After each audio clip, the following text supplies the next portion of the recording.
Welcome to Breaking the Chain. I'm Cody. And I'm Norah. And that's not Jacob. Today, Jacob is actually out of town.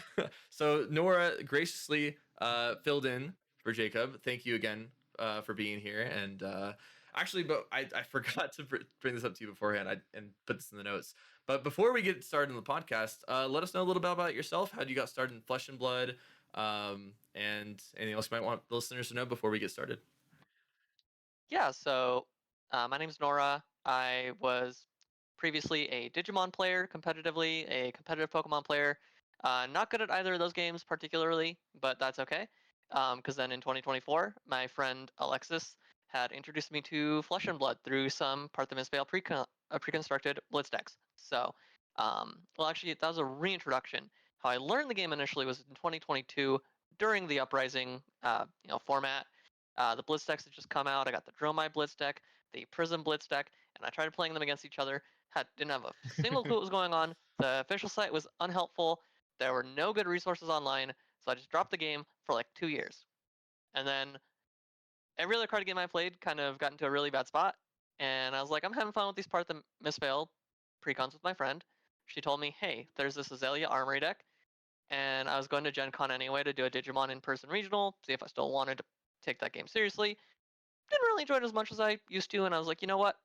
I think this is a sign that like my hype for Flesh and Blood is a sign that I'm probably gonna put my all into it. And we're like a year and a few months out from then, I've jumped decks quite frequently. Um, I've become quite the illusionist main. After not knowing how Prism worked, I then it then started. I built into Enigma right 2 weeks before she LL'd, which was a perfect time to build into her. And I also built into Prism like a month before that when the Fables were all like around $100 or less. So I got everything for a steal for the deck. Like the only expensive card was the Phantasmal Footsteps, which is the opposite of the experience of building into Prism today. Um, and then 2025 has mostly been like that experience, and then also alternative formats like the Living Legend format kind of really became my jam for a few months, and I sorely miss them having a space in the competitive circuit. But I am glad that the game is still around for people to enjoy in the way that they enjoy, and that we have some alternatives for people to enjoy their old heroes at a power level that they find more preferable for the time being. And yeah, that I want to keep it nice and friendly, because I'm not the biggest fan of some of these other formats, as many of our locals will know. Despite representing my favorite hero of all time, Old Him, in the Silver Age format, I still don't think it's in like the right place for me just yet. But yeah, outside of playing Flesh and Blood, I'm also a bit of a judge and occasionally a podcast co-host when needed. Perfect. Yeah. And speaking of the alternative formats, that is one of the topics we have today. So we are going to talk about first our week in Flesh and Blood, then some LLs that happened, or well, an LL that happened recently, the BNR announcement. We have some more reveals from Companion of Wraith, the skirmish results, and then we have some topics we want to talk about today. First, the a reflection on the LL point change that was made. I think it was like 6 months or so ago. I Yeah, it can't was remember around exactly High when. Seas release. Yeah, around High Seas when they made the LL point change. We're gonna kind of reflect on that and how it's changed the way that the meta has been shaping up and the way that the LL system has been working since then. And then we're gonna dive into alternative formats, what their purpose is, what is successful and unsuccessful when it comes to the alternative formats, and kind of digging into Sage as an alternative format and what role it's trying to fill. So yeah, with that, let us know. Well, how is your week in Flesh and Blood? It was very uneventful. I've actually been getting into a second TCG to play on the side. Uh I got a friend of oh. mine got me into Grand Archive TCG, one of the few Kickstarter TCGs that actually has maintained a successful run into an actual published game. Um, Not quite fully committed to playing it at like hyper competitive levels, but I am committed enough to learn a deck and have many decks ready to go to help the friend that got me into Grand Archive and many other anyone else who wants to get better. I want to help be like the iron that helps sharpen the other iron in that community. But I did bust out Old Reliable Prism this week. Last night at Armory, went to one. It was like a more casual Armory. I managed to just like have an Angelic Wrath for game one, just sitting in my arsenal. Didn't even plan it. I just like, well, this doesn't block. I'm putting it down here in case this Slippy sends me big damage. And then he just didn't, and I had a full hand. I'm like, cool. I'm gonna send a Herald. I'm gonna send an Angel, and I'm gonna send another Herald. And then you're not gonna block any of that because you're gonna be greedy. And wow, Angelic Wrath to get it to exactly lethal. And then I played into a Rhinar that I have played many times with the Aura plan, um, who forgot what half the auras did, so that was not very fun for me to like kind of win that one. It didn't feel great. And then one of our locals on Dash.io, not Luke Anarchy Please, but another DO player who was also really strong, who's also not the co-host on this podcast, Cody Reddy. Um, yeah, uh, lost to him because turns out having things that attack for 4 into a hero that has angels that have 4 health and does not want to or cannot reasonably block with a card and a piece of equipment or 2 cards in hand, you kind of have to play a little differently, and I did not play smartly that game. But other than that, it's been uneventful. Holidays are coming up. It's a lull in competitive season. BNR shakeups have me considering what I actually want to send to RTN if I stick with Prism, if I go back to Verdance, or if I randomly just buy Dio stuff and send Dio with like a week of prep. So Hell we'll yeah. see. That's my favorite option of those three. But yeah, nice. Yeah, I'm curious to hear who or to run into this other Dio player at some point. I'm not sure if I've actually seen any Dio players besides Luke and I in the local area. Um, um, you'd have to go to Kipling on Mondays and Inglewood on Tuesdays. yeah, Not to dox us specifically, but yeah, you have to that's go to fine. Monday or Tuesday night armories in the Denver metro area, and you would run into Tyler. He's picked up DL recently. Okay, that's sick. Former Yeah, Slippy player. that's right. Okay. I was like Tyler. Yeah, that's awesome. More Dio players, the better. Honestly, that's what I have to say. Um, Yeah, I bet you love the aggro race mirror for sure. But well, how's your week in Flesh and Blood? I'm not the biggest fan of the mirror, but you know, it's fine. It's fine. I just Yeah, like seeing my girl Dio get represented. But my week in Flesh and Blood for was sure. not particularly existent. Like you mentioned, there's a bit of a lull in the competitive season right now, which is great. It's good to have a small break every once in a while, or else it's easy to get burnt out from the game. But I did play another card game as well, Riftbound, and I traveled to Orlando for it, and that was a big mistake. That tournament sucked. It was absolutely terrible. Playing in Yeah. another card games tournament will really make you appreciate Flesh and Blood as a game and the tournament structure and everything. Um, Yeah, for the uninitiated, who don't know about Riftbound, it is a riot. It's based on League of Legends, but they also have one of the worst tournament structures, and as of this morning, some of the worst purchases for calling equivalent events, yep. where you have the Pokemon problem of everyone swarms the site within like 10 minutes to buy their regional tickets. But you also have, if you do get into one of these events, you have the pleasure to play best of 3, 55-minute rounds or 50-minute rounds or something like that.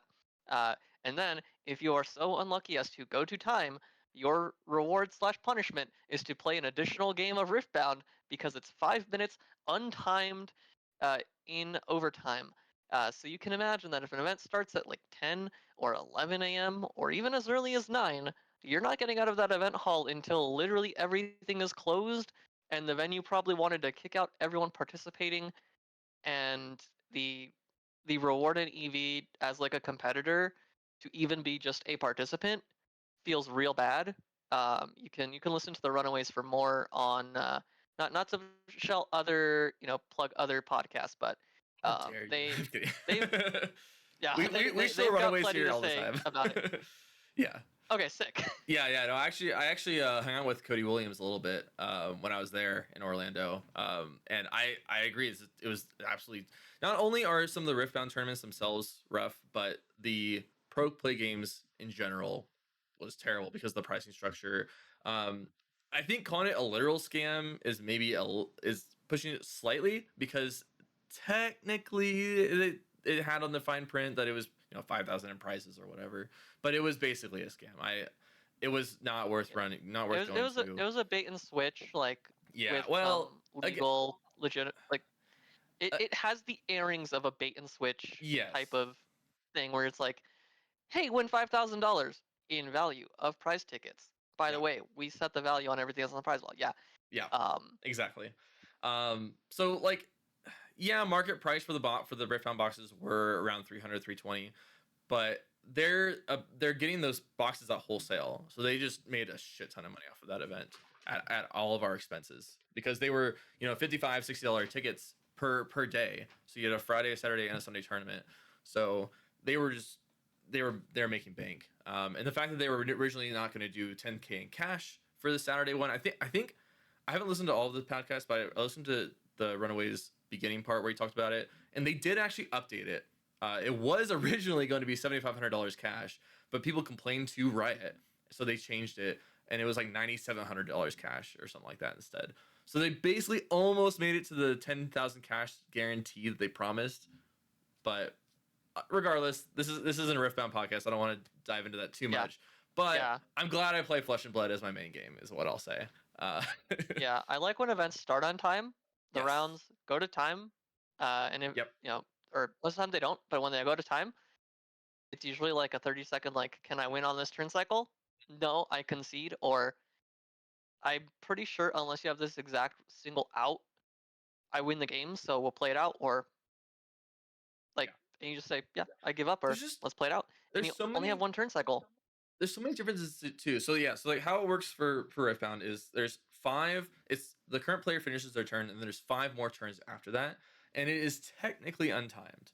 Um, and so lately they've been reducing the round timers on events, because you're supposed to have 55 minutes to play a best of three, but that is too long for these tournaments, when most rounds go over by 15 to 20 minutes minimum. And so they had to reduce that to 50 minutes, but then you still have the extra 15 to 20 minutes that you're waiting around if you finish your game.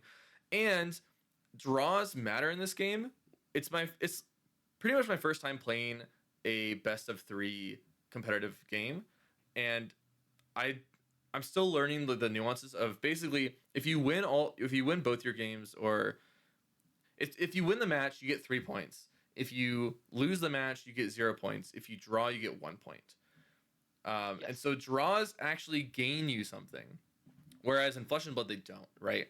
So in Flesh and Blood nobody wants a draw, right? Draws are not, neither player wants it. So if someone's like, hey, you're gonna win, like, feel free to take it, right? Like, there's no gain from me to try to draw, so I may as well let you take the win that you would have gotten if we had 5 more minutes anyway. And that's the thing in Flesh and Blood. However, in Riftbound, because you get a point for a draw, there is an incentive to draw if you would lose otherwise. Um, Not to mention, there are actually pretty scummy Intentional draws. strategies. Well, that's something different. There are intentional draws, but some decks, if you win the first game, your new goal is just to take as long as possible and draw the second game, so that you just get the 1-0 and then you win. Um, it's really I hate it. I hate all the politics involved in these best of three games and shit, because and then there's the intentional draws too, where like if you win out you can just like draw your last two rounds because they basically just don't matter. You'll still be the same seed if everybody agrees to draw, which just, it feels pointless. It just seems dumb to me. But anyway, that's beyond the point. I love Flesh and Blood. Is Yeah, basically what I'm getting at. competing in Flesh and Blood is like a whole. It just makes you really appreciate Yeah, how much better it is to compete. yeah, Like, exactly. I don't know.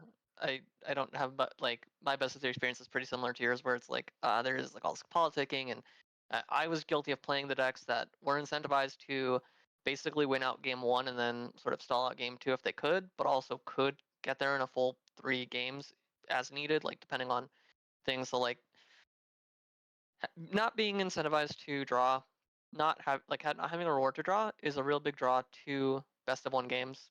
and having a draw essentially count as a double loss, just like you would have at like time being called in Yu-Gi-Oh these days. It's actually like really a great way to incentivize people to play at an appropriate pace and finish their game in the timer, the run, Yeah. the round timer. Yeah, and there's like Um, there's typically upsides and downsides to most things, but I think Flesh and Blood system is just it's just perfect. When I after like when I first understood this Flesh and Blood system, I was like, oh, that seems like it sucks that draws are both losses for both players. But after experiencing other games, no, give me the loss for both players on draws. I am very happy with that now. I understand. Thank you, yeah. LSS. But actually, now that I think about it, since I wasn't on last week, I can actually extend my week in Flesh and Blood a week back because I did win a skirmish a week and a half ago. I think, yeah, a week and a half ago. It was actually 2 weeks ago because it was right after we recorded that Yes. podcast. Yeah, and Yes, I I took remember because I was there and I was pressured to go there by a local who recently did really well in Seattle. By the way, made day two. Was really poised to do well, but then kind of got screwed game day two. But you know, yeah, still his first calling day two. yeah. Well, yeah. Tanner was doing really well in Seattle. But yeah, we had a skirmish. It was only 8 people. Thankfully, Norah showed up as one of the 8 people, or else they wouldn't have fired. uh, and I brought Datadol to a victory, which is really cool. I actually played in the finals. I listened to the last week's Breaking the Chain podcast. I don't remember if it was brought up or not. So I'm sorry if this is repeat information, but Jacob and I actually met in the finals of that skirmish and played a Breaking the Chain game for the win of the skirmish win, and it was a really cool game. I won the die roll, so I won. But in all reality, I had a really cool end game where I had to basically remember my pitch stack exactly to kill him with exactly lethal damage. I think it was exactly lethal or one extra lethal with before getting fatigued. So that was really cool. Tanner watched the whole thing and he was like, "That was one of the sickest games I've ever seen." It was like a nail biter down to the last wire, everything. Some really cool decisions we both had to make. He I think he specifically chose not to attack me a turn where he had 6 seismic surges because I drew so many cards. He's like, "I'm just gonna fatigue him. I'm not gonna throw an attack," and I think it was correct. But anyway, it was a lot of fun. So that if I extend my week in Flesh and Blood an extra week, then that was part of it. So I wanted to bring that up. I wanted to brag a little bit. Yeah, well, it is your show, so Yeah. you're allowed to brag a little bit. Yeah. I'm excited to get back into Flesh and Blood, starting probably a few weeks before the Road to National season, which is wait, when does Road to It's in National 2 start weeks, again? so the season technically starts like January 1st. So Shit. Wait, let me. I want to see exactly but I when it don't know when starts.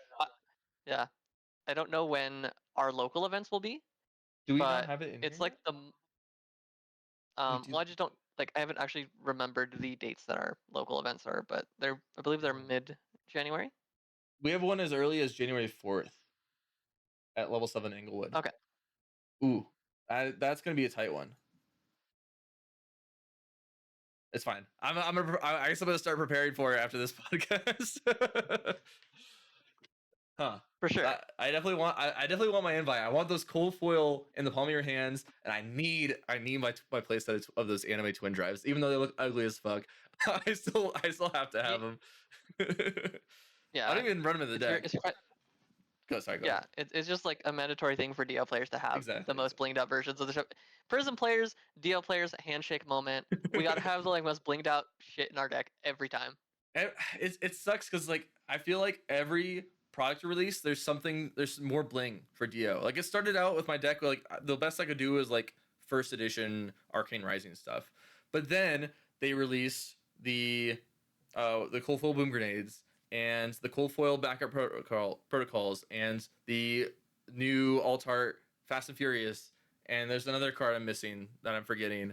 And I had to get the Diner Dash Dio in the World Championship. Like my deck is just getting more and more blinged like every single month. It's crazy. It's great for me though. Like I pulled a cold foil cerebellum processor at one of the crack That's right. shuffle play uh skirmishes PQs, whatever, Yeah. earlier this year.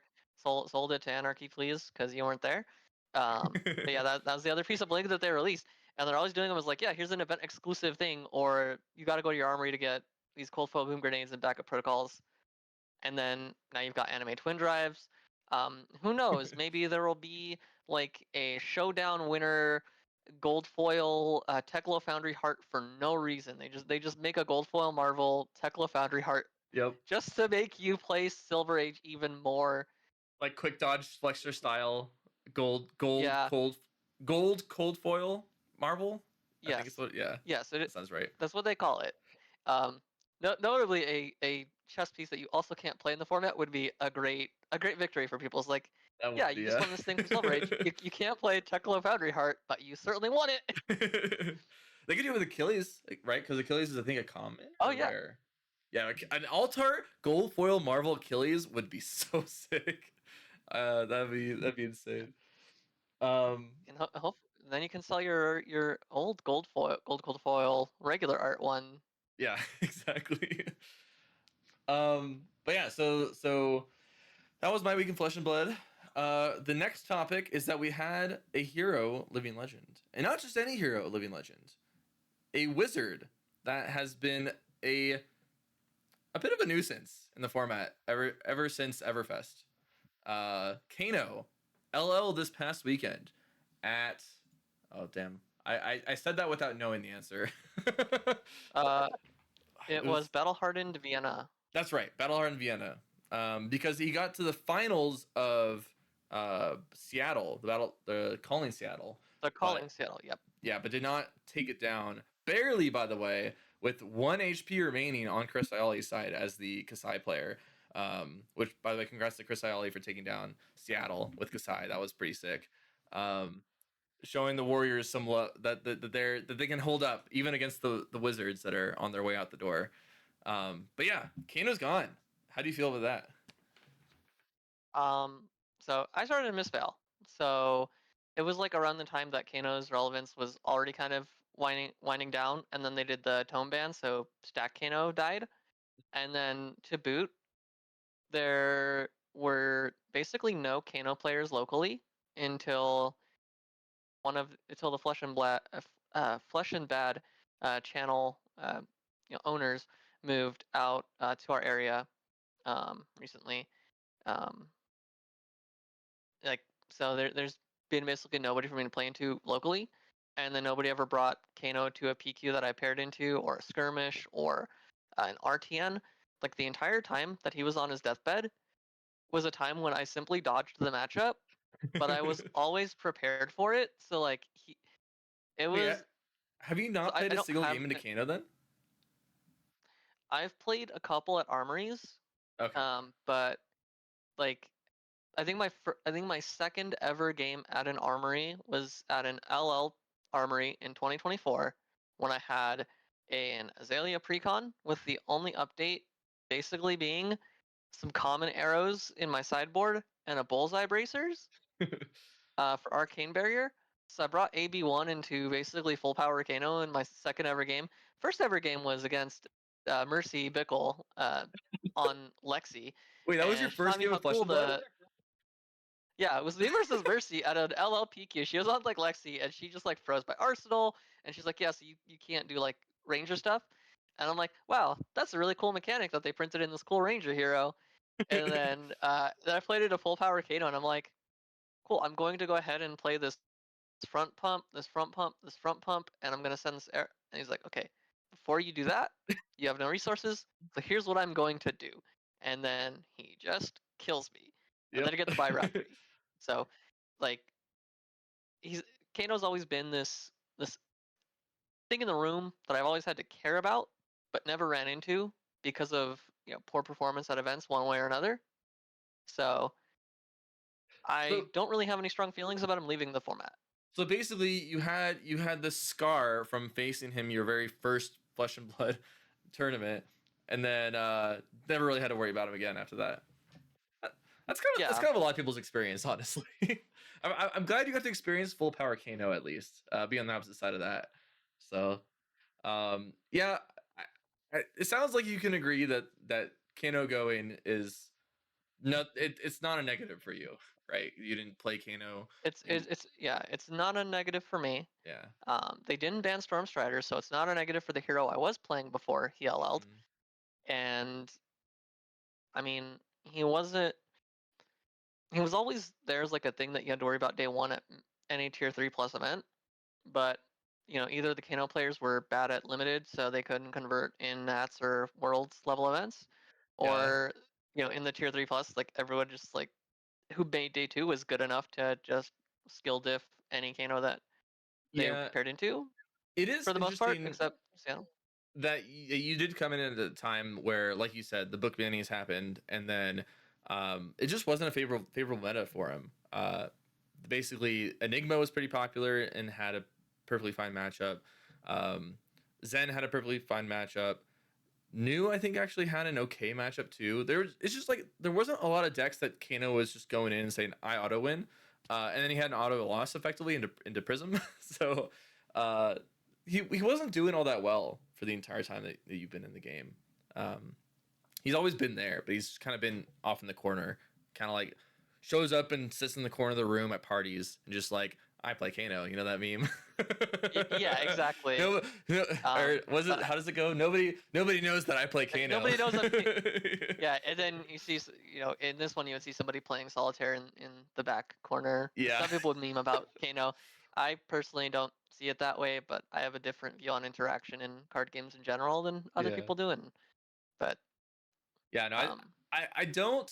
I think he was a cool hero. I think that I'm glad that he's gone. I think this is going to open up so much design space for Wizards. That I feel like I could be a Wizard player at heart, more so on like the Verdance Icelander style of Wizard than like the Kano combo style of Wizard. I just think that the class is very interesting, and the way that it interacts with the game is unique. And I think I'm just excited that the design space is opened to allow for different play styles, maybe a different type of combo wizard to come out. Um, and also, everyone just gets at least one sideboard space back, unless they were just saying Kano doesn't exist and weren't weren't respecting it anyway. yeah, So that's nice. I get to replace my Visiertronic helmet with, I don't know. We'll see what I'd replace it with. I honestly had basically extra sideboard spaces in the first place, so it doesn't affect my deck that much. But some decks they had to like run hard device and stuff for it, and really lose a few sideboard spaces just to have a chance in the matchup. So yeah. So it is nice for like opening up deck building creativity. Um, it's kind of sad to see like a pure combo wizard kind of leave the CC format, but as somebody who's unimpacted, I'm not like the saddest. But I think overall, Flesh and Blood will be just a bit less exciting without the threat of a full pop-off combo deck. yeah, it But it is gonna be. I feel like we're gonna be missing that part until we get our next real combo wizard, because the Cilio is like kind of in that role, but the fact that he's not full arcane is just a whole different beast. Despite being a yeah, very combo style wizard. yeah, they've said in that dev touch that they did on Sigil of Brilliance that they're looking to incorporate more attack actions into the wizard card pool, which I don't think was the right lesson to learn from Bull from all the real wizard mains I've talked with. Because the reason why Yeah, Bull from what I understand, arose was that there weren't really a lot of good non-attack options for the hero. So she had to include some creative physical attacks that also played into her game plan, like, like Wounded Bull and Fiendal's Fighting Spirit.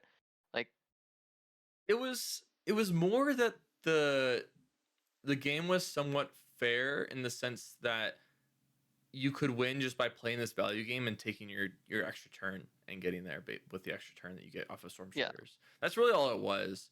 I wouldn't say it was necessarily that um, it was because the non-attacks weren't there. It's more that you just had better value in your attacks, and with the way that the game played, that game plan just worked.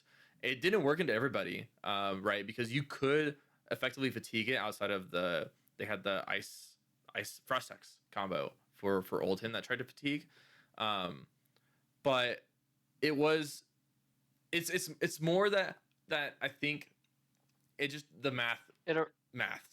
Yeah. That the attack Yeah, actions made more because sense. Flesh and Blood is a math game, so like Mhm. those numbers on the attack actions, I think that is basically what it boiled down to with what was explained to me, and with the non-attack actions, just kind of like the ceiling on the arcane damage you could deal at the time was a lot lower, so you had to like fill in, you had to have like your you know your bread and butter arcane spells, and then just go ahead and send out some good attacks to get the value from that extra turn that Storm Stars provides you.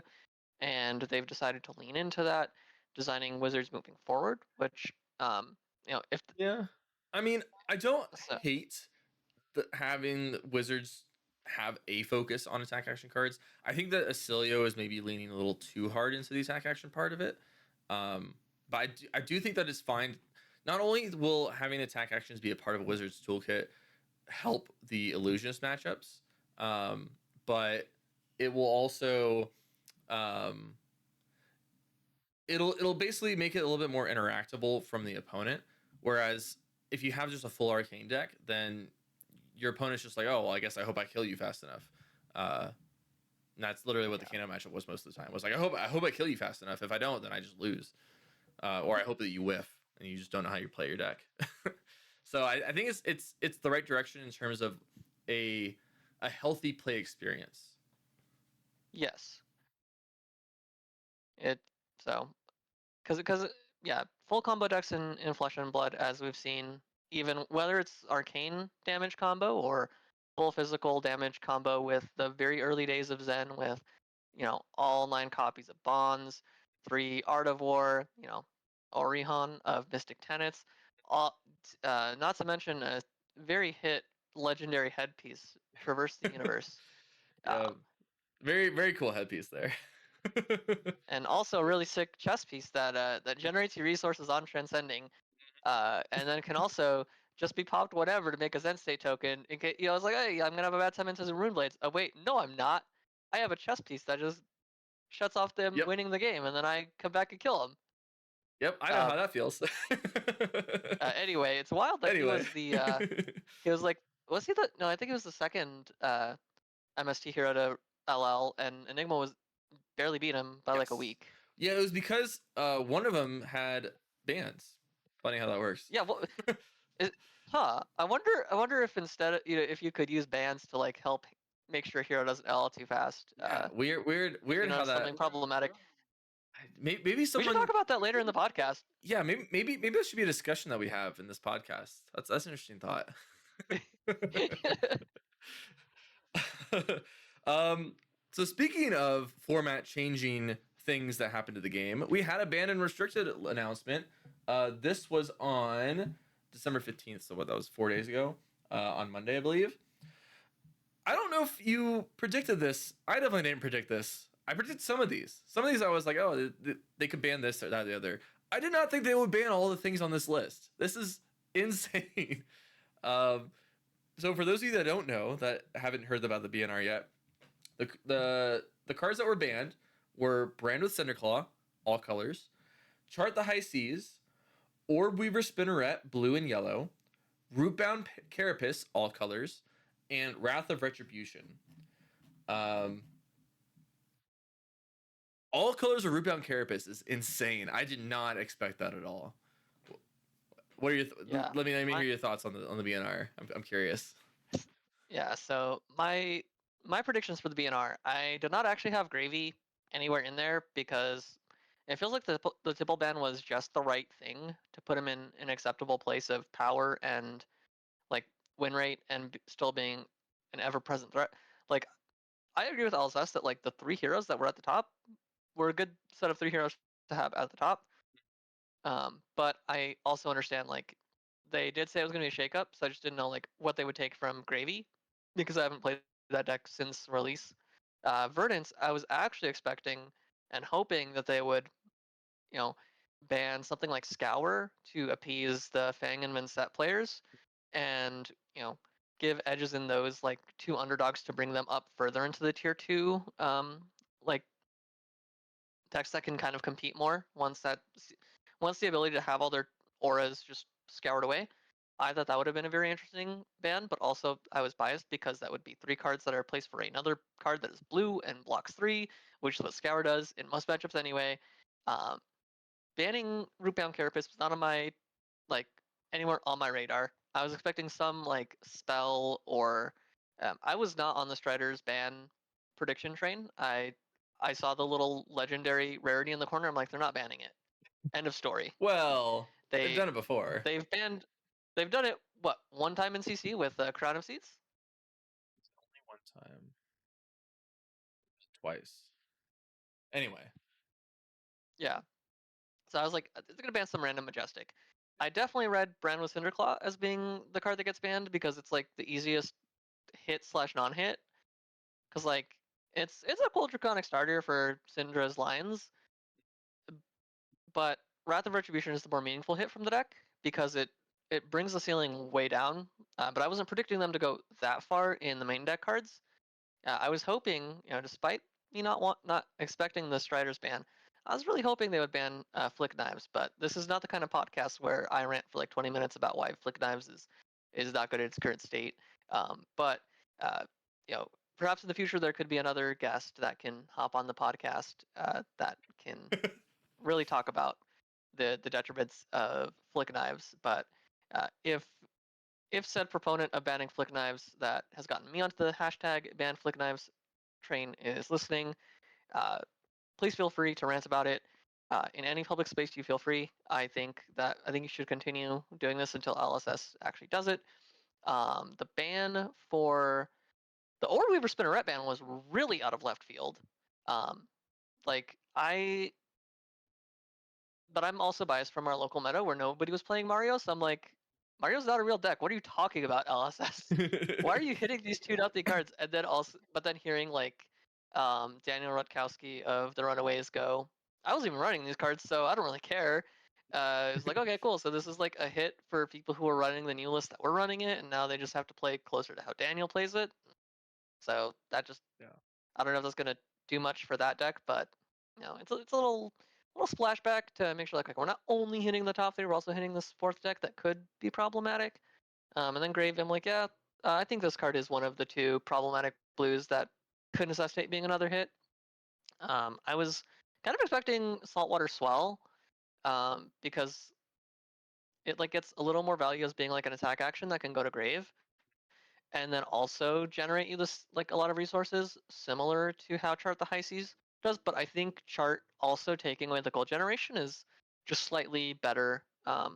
Slightly better to like bring the ceiling down even further than Saltwater Swell. So like that is actually a pretty intelligent ban from LSS, all things considered. Um, Not a big fan of the Rootbound Carapace ban myself, not just as a Verdance player, but um, I don't subscribe to the whole idea that like decompose necessarily needs to be strictly a thing that only happens on the offense. Because you can like flavor wise, like I'm gonna gather all this dirt around myself and flick it at you when I decompose for like some extra benefit or something, right? Or I'm gonna grab all this flipping dirt and wall myself off from it and shield off some of your attacks too. Like I think it can work on defense. I don't know if Rootbound Carapace like because it's just like a 0 for 4 on defense that does in the red does advance your game plan in ways that like your opponent doesn't really have a choice in the matter that you get to have it. Um, but I don't think it's necessarily like the most problematic thing in the toolkit of a hero that has 2 copies of a hit card that is a 3 for 6 on Arcane that can still kill you from 9 health. It just like maybe gives them either the option to run some 2 blocks to get that value plan on offensive numbers and just like block for 2 sometimes in awkward spots and still get there, um, or put Fate Foreseen in that slot for another D react and be greedy, depending on how you want to build the deck, or maybe some other third thing that even more experienced Wizard Verdance players can enlighten me on in our secret Cabal group chat of how we're going to make Verdance tier 0 in the RTN season. Yeah. um yeah, so I, I overall like I'll say first of all, I overall like the BNR. Um they didn't mention on the dev talk that they didn't feel like the meta needed any changes. However, they were listening to what people were saying, and that people were getting tired of the meta, and that it was getting a bit stale and boring, and so they wanted to shake it up and make sure that the game stays interesting for the players. And I do agree with that. I do think it's important to not have a meta that's just the same meta for 6+ months. It does get quite boring. And even though it's good for a competitive standpoint to have a stale meta, to especially for those of us that don't have a ton of time to put into practicing the game, just getting to know, okay, I can be prepared for this meta. I know my deck is good for XYZ reasons. I know my XYZ matchups, and go on from there. Um, it's good, but at the same time, it's boring. So I do like having Yeah. fresh metas. It is interesting. So first of all, I like BNRs just to shake of the meta. I do like that. Um, I did expect it when they did make changes. I expected, and I think they even said it in the dev talk, but I think I expected before the dev talk for them to make a small change to Syndra, a potentially, I guess they have to make a small change to Verdance. That was the thing, and that's why I like this so much, is that they not only hit Syndra and Verdance, but they also hit Gravy and Mario, who were up and coming heroes that would have been problematic if they didn't touch them at all. I did not hear the part that I hadn't listened to the part that where Dan said he wasn't even running those colors of Orb Weaver Spinneret. I do feel like it might have made more sense to ban the red Orb Weaver Spinneret and leave yellow and blue, and make it so that if you want to play this for the token, you have to kind of go a little bit below rate to do so. Um, Yeah. However, it does reduce the consistency of it, of getting that Chalestra right off the bat. Yeah. Um, I will say though, I don't think I'm in the same camp of ban Flick Knives. I think Flick Knives is a really cool card. I am not the biggest fan of it in Syndra specifically. I think it's a cool mechanic for for a ninja to have, but I think overall it's just like, here's an extra damage every turn mechanic, more than like here's an interesting mechanic. But Assassins having it is it's sick to me. I think it's really cool to have that mechanic in Assassins, to do that flick mark, and everything. But Yeah, well, I think with assassins they have less. Well, I guess with hunted they did a lot of overlap of assassin and ninja, so they both have access to retrieve, and I think that's where a lot of the problematic overlap is. Is not only do you have this 1 point of damage that you basically have to have like a calming breeze or shelter to like stop, or it's just like here's some true damage every turn, and it's never going to be blocked with, and it just like is not the most interesting in a lot of the decks that just kind of want to use it on that, like with Syndra. But it also just feels like, yeah, this is not the kind of podcast we're going to rant about flick knives. Um, it isn't. and I may have been misquote. It's not, and I may have misheard or misquoted Dan. I think he either said that he wasn't running them, or that he was only running them for like fixing his blue base or something for the blues. Something like that. Like that the ban was like whatever to him. So it's not going to probably change Yeah, much. I agree. Um, I don't think it's a very impactful change. I'm not a Mario expert, nor have I played into Mario in a while. I did play one game at in a side event at Worlds, but uh, that being said, trying to put a disclaimer. I don't know Mario that well, but I don't feel like this is actually much of a change. I feel like it's just like a slap on the wrist for Mario. Um, if anything, even that, I think they could probably just run different cars and barely even notice the effects. Um, yeah. but It's just relying less on the big Chalisra turns, where you front pump yeah, like a big Chalisra with like a bunch of the Orb Weaver Spinnerets and all of that. yeah. Um, But like if when you ban only blue and yellow, there's only the plus ones and plus twos, so it's even less pumped, um, than the red but one. that also gets into your cost, like the base of your cost curve for your entire deck. So it might like impact your runs like different cards and reconsider your entire strategy. So we'll Yeah, see what that does with yeah. I'm curious to see construction how of that. that deck. Yeah, exactly. I'm curious to see how it changes those who build Mario. Um, Rebound Carapace though, that's wild. I mean, I as a Dash.io player, I'm here for it. Florian can. I'm trying not to be as vulgar. I've realized I've been cursing a lot, Yeah, but Florian can go sit in the corner. Goodbye. yeah. I mean, um, he hasn't really been meta relevant with Rebound Carapace and Germinate and like yeah, all these things that he has. So like he's just kind of stealthily been there. So like the hit to him. Yeah, it's not that impactful. It's like mildly impactful to Verdance because it's now a decision of like, am I gonna respect the decks that go full aggro and want to send like a bunch of stuff that I need to block breakpoints for, or should I get greedy and like be a little more aggro with it? And Yeah. that's like a fun axis to think on.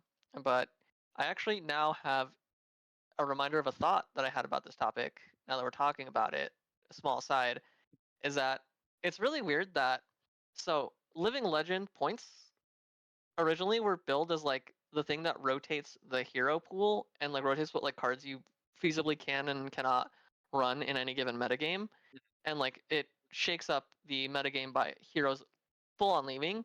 And then the banned and restricted announcement was like for making sure the balance was fine. And LSS has reiterated time and time again the LL system is not a balancing tool, Yeah. and the BNR is. But now they're using the BNR as a rotational tool to rotate certain heroes out of the format right before an event season where a lot of heroes would rotate out naturally through the Living Legend rotation system.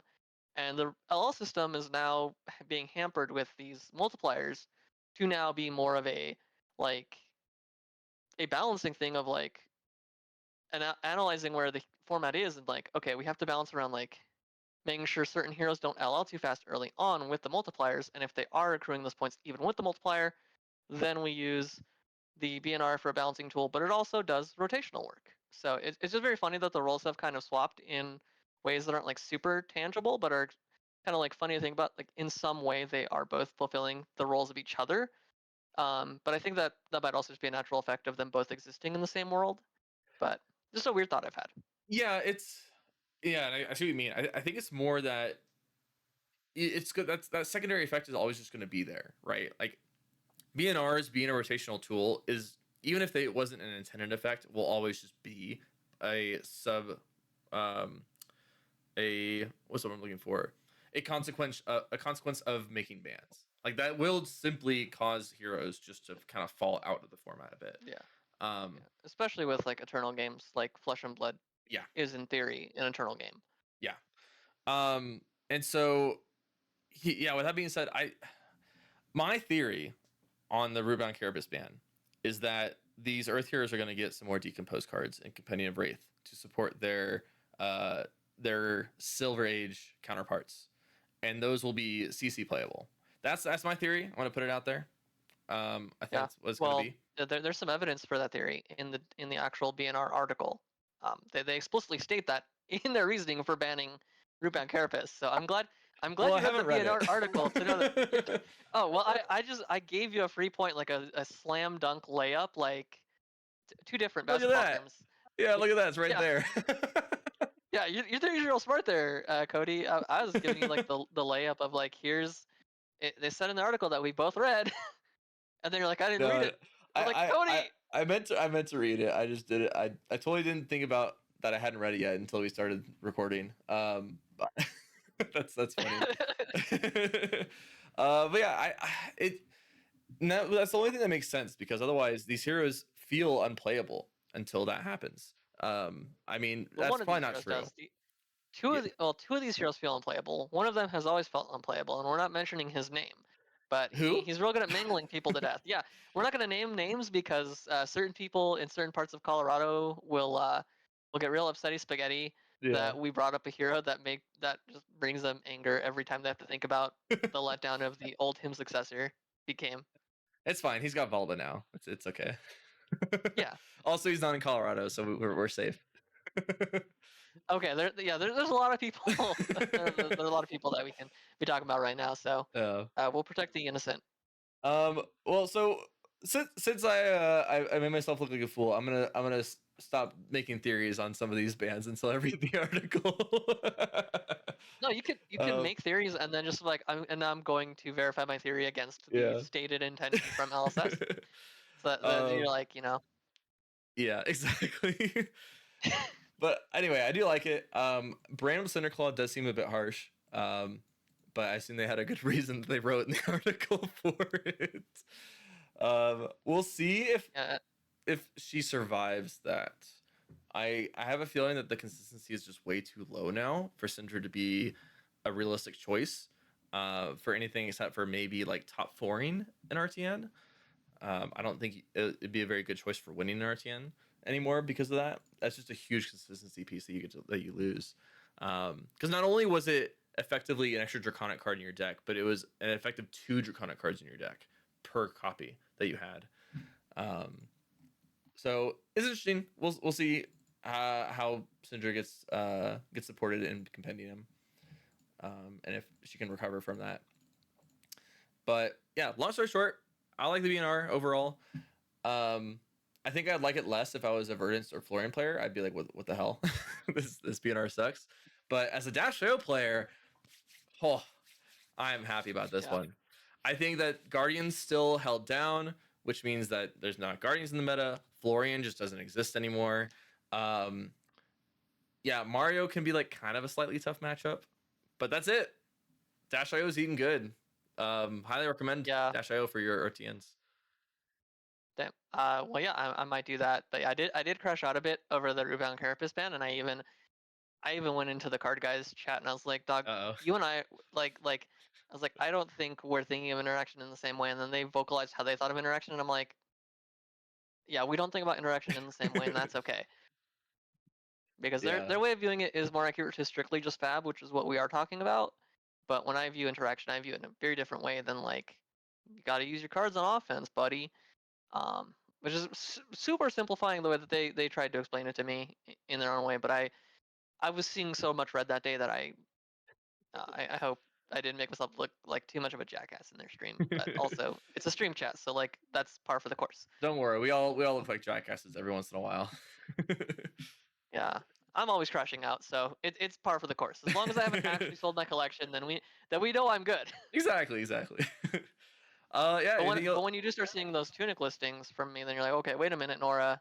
Wait, Those are dangerous listings. words. You have more than one, huh? Well, I might pull one from like boxes of bright lights at my local game store. I see. Okay. Anything else you want to talk about the BNR before we move on to some of the spoilers that we got? No, I'm pretty good. I could talk about any of these topics all day, and I'm gonna try not to. All right, so we got 2 spoilers from Competitive Wraith. I believe they are both from the. They're not. It's not the treasure pack. I forget what it's called. You remember what Antiquities pack is what it's called. that's what it is. They The will they Antiquities will pack. have regular printings in the set, and then they will also have antiquity border printings in the antiquity pack. And they're Yep. both excellent reprints for new players who are joining the $20 ticket to the $2 million World Tour format of Silver Age in 2 legendaries known as Quick Dodge Flexers and Crown of Providence. Yep, getting some reprints. Notably, this is the second reprint of Crown of Providence now, because we had it reprinted in Dusk Till no Dawn. Dust Till Dawn. Yeah, because it was originally in Bright Lights. No, it was No, originally in. because I believe it was in Uh, Dynasty or Uprising. In fact, I would have to leave the entire room to go get my Verdance deck list. uh, But I believe it it was was in Uprising. Uprising. Yes, Uprising was the original printing, and then it was reprinted in Dust Till Dawn. Yeah, so this is the second reprint of Crown of Providence. Um, Reprints are good for the game. I will always say that. I don't care what my collection is worth. I'm using my collection to play it. I'm not using my collection to make money. So having reprints is great. It brings new players in. Not only is it great to have in general, but having it in a a set that isn't designed to have an easy foothold, easy entryway for new players is even better because now new players can come in. They'd be like, "Oh, I want to upgrade my Silver Age deck." They buy a box of Companion of Wraith. Oh, I get a tunic. I get a quick dodge flexures. I get a crown of providence. Now I have most of the expensive equipment for a CC hero, and then they get to move into CC and enjoy that format with us as well. And I think it's just a great idea. Huge shout out to LSS for doing these reprints. That makes for, let's see, one, two, three, four equipment, legendary equipment reprints, and then a shelter from the storm reprint Throughout as these, well. Oh, and the yeah, Fable reprints which now are all too. Yeah. Fable reprints, and I think there's also an Easter egg reprint that's coming. Like it hasn't been confirmed, but I see. I That imagine they'll makes be like, sense. it's the last like, yeah, Easter egg is being like, here's the last like the big olden days of Fab staples that sometimes still come up. That's Um, that's one of the ones I'm surprised hasn't gotten an alt art yet. because it's Yeah. just such a classic I mean, it's card. also never gotten. Yeah, but it's also like when I started playing the game, it was like a $50, $60 card as well, and then it just kept like going down because Art of War got banned, and so like I was able to get a playset for like $60, and I was like so happy that I didn't have to keep borrowing a playset. Um, I did get screwed over trading I pulled a hunted CNC, and then I traded it for a set of white borders. Or I bought two more, and I traded them all for a set of white borders when hunted came out. Wait, a hunted. Oh, white border E strikes. That's what you're saying.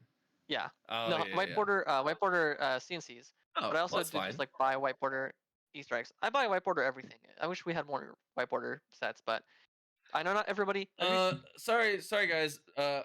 Nora has to actually leave. There's been a last minute commitment. Why are there police at my door, Cody? Was it who was it that they had like a pink border on their card? Ah, shoot, blank on the local player. There's someone who has like a fully like white bordered or pink bordered Dory deck. I'm blanking on the name. Oh, I think it might be Maven. It's all white border. Maybe There's the that only one I probably could is. think of. That's probably is what it is. Yeah. Yeah. I think it was like even like the legendaries and stuff are white. Are even the non-white bordered cards are painted over in white border. Hmm. Honestly, I can be down for that one. That's just legendary status right there. Um, but yeah. Yeah. Anyway. Yeah, these reprints, I'm really excited. Just having Yeah. some good stuff for new players, having a pathway, and then they'll have draft to learn in the next set, which a lot of draft Yep. enjoyers will be happy to hear. I'm just hoping they have heroes that I care about for constructed in that set, but that's okay. Well, Not every set's for me. aren't we getting Monarch 3 this year or is it next year? I think we get Monarch 3 next in 2026, so Yeah. it's Well, either yeah. gonna be set Sorry. 19 or set 20. Yeah. So This we're gonna upcoming get year. Yeah. um, So I one of those think we're draft gonna get a sets. Volt. Sorry. Go ahead. It's gonna be Monarch.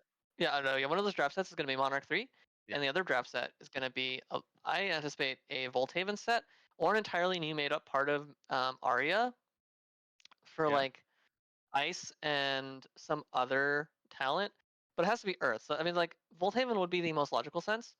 But there was flavor text on one of the new D-Reacts for Compendium of Wraith, where a person named Galcia was talking about when lightning and ice touch. For But Galcia. it's like a She remembers when two um, worlds touched. yes. Let me find the exact thing here. And then I someone sent an else, image to my good chum Le- Tyler. Leven Sheath says, for Davnir, she feels the twin lands tremble. And then Stormwind Sheath says, for Ivor, she dances through twice sundered skies. Frosthaven Sheath. For Galcia, she remembers when two worlds touched. Yep. So I didn't actually say anything about ice and lightning, but two worlds will touch. Somebody with an ice themed name in flavor text in one of the D-Reacts coming in Compendium of Wraith. I think we're getting a Volthaven set and a Monarch 3, so like I'm really excited for a talented Runeblade and a talented Illusionist. Literally the two best classes in the game, Illusionist and Runeblade, everyone's favorites. Nobody can ever complain about either of these two classes ever. There's never been a design mistake ever in either of these two classes, Wait, is it? except maybe at the Majestic rarity. Are you wearing a mask? Are you actually James White? Just wearing a mask of Nora? Look, I met James White at Worlds. Notably, he was not there, but I met somebody named James White, and we both agreed that Runeblade and Illusionist were the best things ever. So, um, Hell yeah. Yeah, I'm excited for it. Yeah, that's a good point though. That we'll have this companion race set, and then we're gonna have a draft set that the players can try out. Hopefully Monarch is next. I'm a big fan of the Monarch theme, not necessarily the original Monarch set, but the Monarch theme, and then an Arya set after that. We really sick. It might be too soon. I'd rather I have think it's gonna be the other way around, full core. because we were supposed to get Vol. We came back to Volcore this year, so it's gonna be a while. It's gonna be 2027. We're gonna get your Dromai too. Don't worry about it. But I think we're gonna get the Volthaven set to get Aurora 2 in the door, and then maybe That's a some good point. Lexi replacements. That's a good point. Yeah. Split in half like we did with whoever the Lightning Earth Runeblade that James White fucking killed in the LL format by banning the most innocuous weapon of all time. It's simply one. It's simply a 1-for-4 some of the time. You have to go on a quest to make it a 1-for-4. It's not as egregious as some majestic chess pieces in heroes like Viserai when they combo off. So Yeah. Yeah, I'm excited. I think we could have a very talented summer or talented 2026 next year, which will be interesting. Light Shadow and Earth Ice Lightning lightning potential ice. 3. Probably just Lightning Ice actually. Yeah, we don't really need Earth Yeah, that much. Lightning Ice would be interesting though. we need the blue equivalent in the felling and plow under cycle, but I don't know where the disruption is going to come in there. I You mean, it know, could just be well, like a blue that also destroys armor for no reason. Just let Earth yeah. disrupt armor. Yeah, more armor disruption would be kind of cool. It's an interesting Yeah, avenue that they haven't fully explored yet outside of Jarl. yeah, like a 1 power that becomes 5 power when you have 4 or more in banish. So it goes from being a really annoying breakpoint to being a really annoying breakpoint. And then they also might just lose a piece of equipment anyway, because who cares? Yeah. I don't Why know. not? Just tack it on. But yeah, so we got some cool reprint spoilers. And then I have a quick note on um Compendium of Wraith and the skirmish season. So first the skirmish season, we got the overall results for skirmish season 13, which is that the most winning hero by a pretty decent margin was Florian. I didn't realize Florian was so good in Blitz, but is it because was Crown of Seeds legal in Blitz? Is that why? Crown of Seeds is legal in Blitz, and there's this cool thing where Florian's hero text only requires 4 Earth cards in Banish to make sure he works It's in true. Blitz. And And this busted card, Rupon Carapace, is legal. Or was legal rather. Rupam Carapace was not creating rune chance to attack you with. That's true. That's true. Notably, Notably. it was like you could have sent like two. Literally, sending 2 decompose attacks would have done the same as sending an attack and a root bound and probably been just as fine. Like the root bound could have been I mean, like the root bound was like impactful enough, but it didn't actively make you rune chance. It just helped you get to the point where you made it 2 rune chance every time you got to, you know, activate your grasp every turn, and then you Just a have rune Arcane chant. Seed's life. Yep. Arcane Sea's Yes, life. yeah, yeah. A lot. Notably, some of these cards are even legal in Silver Age. So, And they're good in Silver but Age too. yeah, it's crazy what letting some heroes have access to 0 for 4 and sometimes 0 for 5 value D reacts in a 20 life format can really do. Espe- Yeah. Thankfully, it's in like the most balanced class of all time, the Runeblade class, that has never been a problem child ever.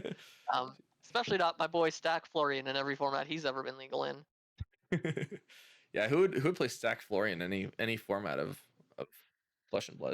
That's funky. Well, thankfully Stack Florian was bad in like the only format that matters, which is LL. So Well, he was okay. He was all right. I lost to one, not because I should have, but I did lose to one. yeah, But anyway, we have so the rest of the skirmish pie. Florian was 16% of the wins. Blaze Firemind was 13%. KO, the one armed heavy hitters KO was at 12%. Aurora 11%. Data Doll 5%. And then there's a lot of 5, 4, 3, 2, 1s. So many heroes took down some wins this skirmish season, but those were the top 5.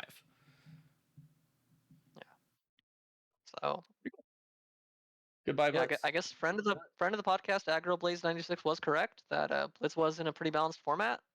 I'm also making up friends of the podcast. I don't know if you and Zach have ever met in real life. Um, Zach. Aggro Uh Blaze 96, oh no, I've famous never for actually met playing it IRL. Victor. Yeah, I was rude to him at an event one time, and I hope if he does run into this podcast at any point that uh, he would accept a humble apology, because I was trying to be friendly Just and joking, but I was oh, probably just a bitch. opens the podcast, sees your face, like I don't like Norah. Closes the podcast before hearing the apology.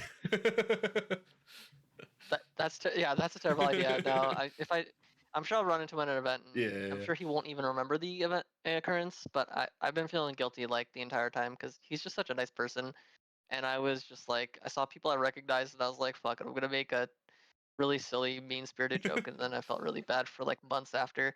Um, Dare I ask what the yeah, joke was? Do you remember? this is just like wishing him. I was like wishing him bad luck in Worlds or something. It was like Oh, a okay, it's joke. like jabbing But basically. yeah, but he was like really busy, so I didn't have like a chance to actually establish rapport, and also it was like really bad timing for trying to be silly or like So he's catch like up with any walking of those by, and folks. you're like, "I hope you do bad." He's just like, "What the fuck," and No, walks away. he was engaged in a conversation with some people, and like I recognized him, and I wanted to come say hi, but I also was like busy doing some stuff. No, So it was I like got it, I got it. just really, really weird social stuff from me, which happens a lot. So it's probably fine, and people I know feel that. that's my thing, man. That's part of the Norah charm is that I'm weird and off-putting sometimes, but most of the time I'm really nice and like really fun to be around. Um, yeah, Yeah, I think blitz skirmishes weren't the worst thing when they fired.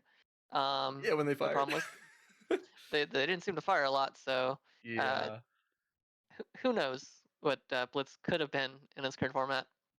But fuck it. Says LSS because they changed it. But that's a topic for a different part of the podcast. I mean, we could talk. We'll talk. Yeah, we'll talk about that after the LL point change. Yeah, I do want to. I do want to bring that up. Um, but yeah, the next thing I want to talk about is how this latest BNR was effectively necessary because of the LL point change that happened about 6 months ago. So for those that don't remember, or maybe it started pretty recently, um, the Living Legend point system used to just be a flat uh, uh, typical amount for all the heroes. There was no variable amount of LL points earned based on when a hero came out. It was just, did you win this event? You got X amount of points. And about 6 months ago, they said, hey, Aurora LL'd a little bit quicker than we expected her to, and therefore we're going to change the system to protect it from that happening again. So now, if a hero is within a year of release, it only earns half as many LL points. Years between the first year, so like the set hits 1 year between to the time it set hits the 2 year mark, they earn the regular 1x amount of points, and then from 2+ years onward, they earn 1.5x amount of points. So effectively, the latest 4 sets will be at 0.5x. The um, the 4 sets before that are at 1x, and then every set before then is at 1.5x points. Effectively, it doesn't. It's funky because like, and I was doing the math before, and I realized now where I was getting this idea from. It has kind of inflated the amount of LL points earned because most heroes will be in that third bracket, right? Most heroes will be in the 2+ year bracket just because that's where most of the heroes exist, right? And so, I could be wrong about that. Maybe most of the heroes do exist in the last 8 sets. They've been Sorry, doing not a eight lot of sets, three to six four. sets, 6 sets, because we only do 3 a year for Flesh and Blood. 6 sets. Yeah. Um, Well, almost all the yeah. It's got two of the Rosetta heroes left. I could be wrong about that Three actually. of them. Anyway, the curve of how L points earned changed, and it was the initial reasoning behind it was, hey, we want to do this so that we have more room to make balance changes to these heroes, and I kind of called that out immediately. I was like, that's not how this works. What this really does Yeah. is allow the developers to be slower to make changes because it's less punishing if they do so. And sure enough, that's exactly what's happened. Syndra would have LL'd a while ago if she was at the 1x point marker because Hunted came out still In less than a year ago, January. right? Yeah, it was this year. Yeah. So less than a year ago. And Syndra is at, I think, 700 points. So she would have LL'd before Worlds, even. Or did Worlds put her over? Maybe Worlds would have put her I think over, Worlds technically. put her over. Uh, But yeah, she was accruing points at like a very problematic rate for a hero that, like, she was accruing them at like Aurora levels, but because they conveniently implemented the half multiplier, oh wow, she's not getting as many points. I guess it's fine. So they didn't hit her into ban list before Worlds, and then yep. they decided, you know what? Right before she gets the one-time multiplier, let's nerf her, so we can try and sweep this under. Sorry, that's assuming a lot of bad intent on Alice, and I should not be doing Yeah. that. But it kind of feels like they are trying to sweep like it under the rug that she was kind of not the healthiest to be the premier aggro deck of the format. Yeah. So, that's exactly the point. Like, yeah, again, don't want to just assume the worst intentions or anything, but you bring up a good point that these are the first BNR changes made to Syndra, right? We didn't have any bans. Am I Yeah. crazy? We haven't had any No, bans on the Syndra only until then. the, since the change in the distribution of LL points, there have been two prior ban and restricted announcements. Uh, one of which was like unbanning Germinate for Florian and like banning Tipple for Gravid, and then no changes around Worlds because they're like we want people to have time to prepare for the environment. And then they were like, but also we do have to do an emergency ban for LL twice. Oh yeah, Um, so twice. we they just had to do two emergency bans. Which one of which I wasn't like the biggest fan of, but like the format was fine at Worlds, so it doesn't matter. They did right, and anyway, that's not the point of this discussion. The point is that like in CC, we just have not had like a lot of opportunities for LSS to demonstrate that they are going to meaningfully hit decks at times when you need that shakeup, like before Worlds or before like tier 4 events would be nice, but the place where the bulk of LL points will be accumulated is kind of a weird place to do the shakeup. Like it's just convenient timing because the meta has been stale for the amount of time that it has been, but it didn't need to be a stale meta going into this month because they had a ban and restricted window between these two ban and restricted windows, and they're like, the meta's gotten so stale, we should shake it up. And it's like, well, good. I'm glad you noticed that 3 months too late when you could have done that for Worlds. Right. um, and Um, to be fair, I'm okay with them not doing it for Worlds because there was yeah, already so much turmoil in the LL portion of the constructive part of Worlds. yeah, So I was okay with it being a stale meta for Worlds. But yeah, I mean, I also have to give them credit because they did kind of proactively hit Gravy, right? Gravy was just yeah, de facto best deck. They hit him pretty hard with the Tipple ban, and that has slowed down Gravy's dominance by a lot. So that was something where they did kind of go right. They did arguably take a little bit too long because I think he got his first 100 like 200 points or something in that first like month or two of being out. yeah, But regardless, they did hit him pretty hard, and he has definitely shown that he's not as dominant as because of that, and it was fairly proactive. yeah, Um, Syndra unfortunately was not. um, and I think I have some notes here that I believe KO and Florian. No, yeah, I think Florian. I don't know where I was going with this actually. Now I'm looking back at my notes. yeah. It was something um, about like that there was a likelihood, and yeah, it there's like a wasn't like a likelihood. guarantee that they would have Yeah, LL'd by now, but not a full guarantee. So I don't know, yeah, not KO, but Florian could have potentially LL'd by now under the old system. Um, I don't know for sure if that's the case, but I know he wasn't at a year whenever they made the change around May, because I think it yeah, was in fall of 2024, and yep. so there were a August good 8th, large portion. 2024. Oh, perfect. Yeah, so there was September 8th. a large portion of that time where he was earning only half points instead of 1x points. But anyway, long story short, uh, the LL point change is kind of led to this stale meta. It allows for less changes to be necessary to reduce the quick point gaining of a new hero, the quick LL of a new hero. Um, and I think that if they were very proactive with their changes and maybe constantly shifting the meta, it wouldn't be as big of a deal. But I think that because there's now this previous system that would have normally LL'd Syndra by now would have shaken up the meta by itself.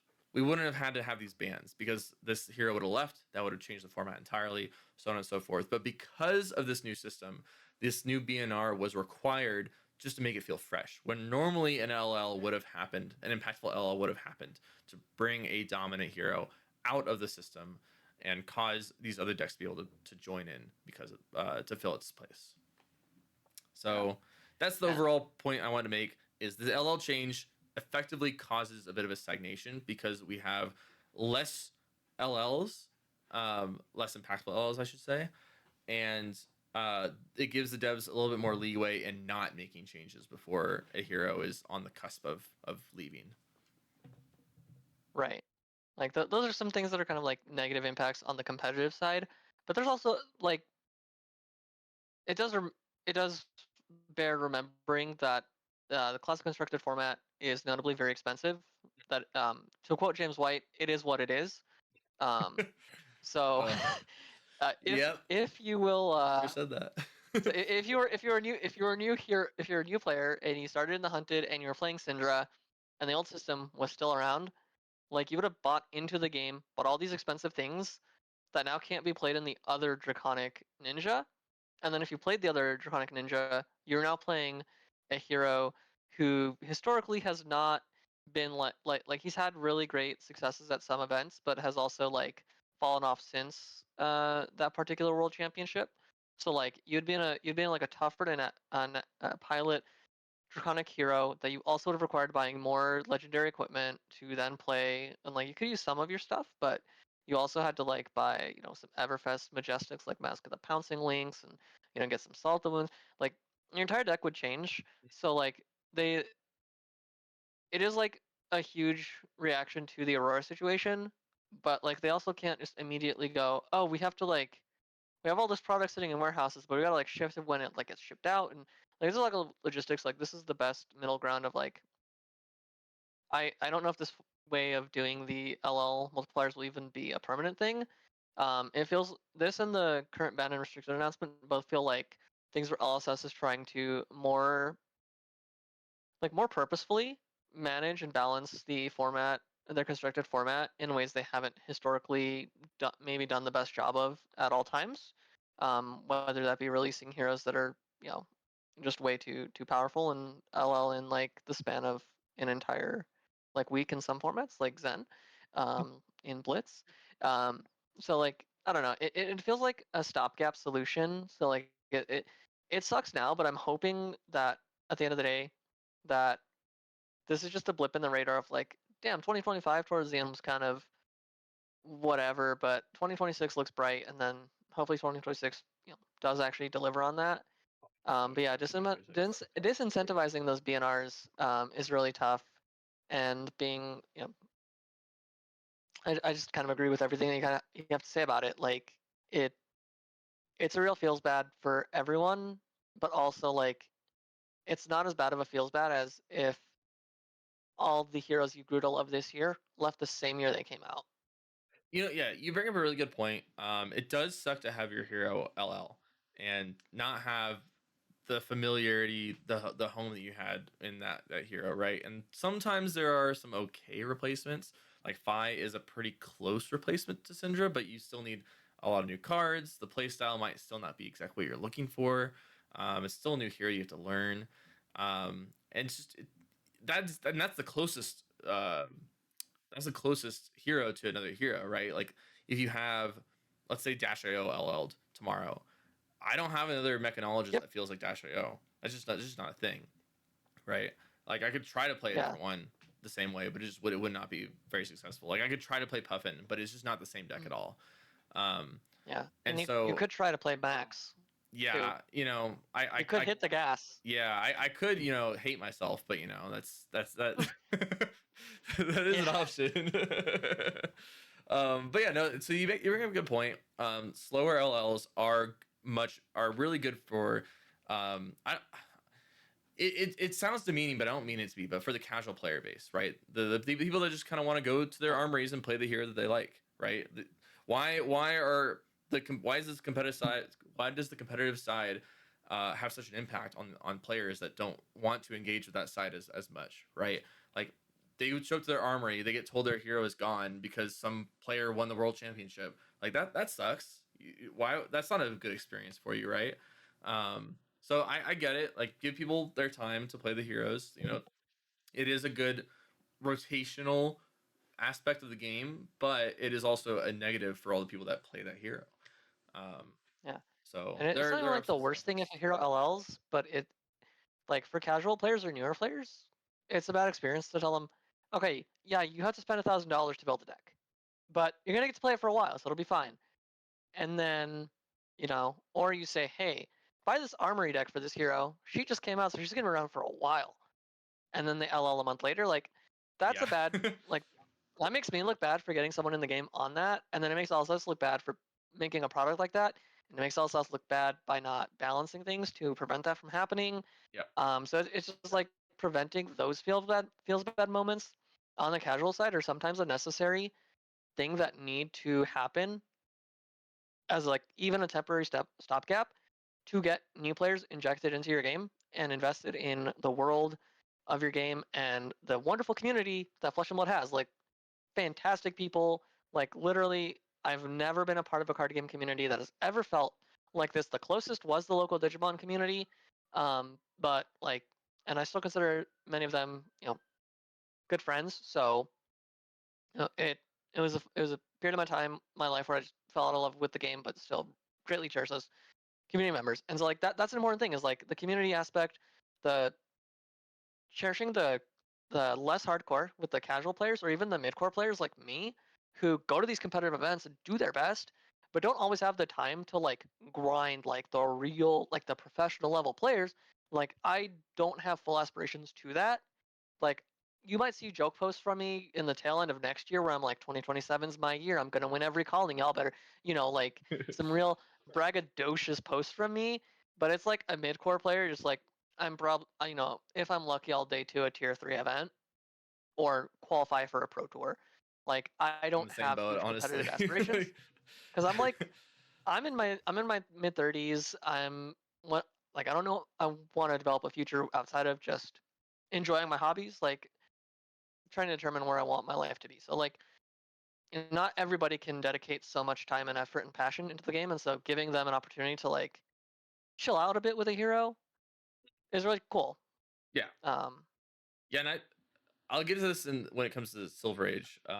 But that's like one of the big things with that game that I'm excited for is that you can just chill out and play that game and show up with a new deck every week for like $20, right? Um, yeah, but that's What- like it's all a consequence of this game just being so expensive, right? If yeah, CC wasn't so expensive, then it wouldn't be a big deal if a hero LL'd. You'd be like, oh, I'll just pick up a new deck, right? But it's not like One Piece or I mean, even with the crazy prices, Riftbound or I don't know how Digimon was, but I assume it's in the same price bracket as these games where it's like a hundred. it's like $100, maybe 200 on Yeah, the really expensive decks are the ones that you go like X3 at your locals every week, and also like they laugh at you when you bring it in the door at a major event. yeah. But like you spend like between like $100 and $300 typically for a deck, and so like if your deck gets banned, it and you played with it for 6 months, you enjoyed 6 months with that deck, and not even all the cards might be dead. Like you might be still able to use some of the cards in the decks. But in this game, if you spend $1,000 on a deck, unless it's just all generics, a lot of that money doesn't transfer over, right? Like you said with Syndra, you have these flick knives that don't go into Fi. You have all these majestics that don't go into Fi. You have the You had Wrath of Retribution that wouldn't have gone into Fi. yeah, but that wasn't an expensive one, right? But still, there's just a lot of money No. that doesn't transfer over, and it's not cheap. It's not a cheap game, and like you said, like James White said, it is what it is. Unfortunately, that means that What a it's great not stand by changing it. anytime soon. Yeah, um, yeah. It would be nice if you said it is what it is, but we're we'll working be on it. fixing it. Yeah, Yeah, that'd have been a great thing to hear from the guy who's been the lead designer for the past 6 years on the game. Um, but like, yeah, it yeah. is just an expensive game.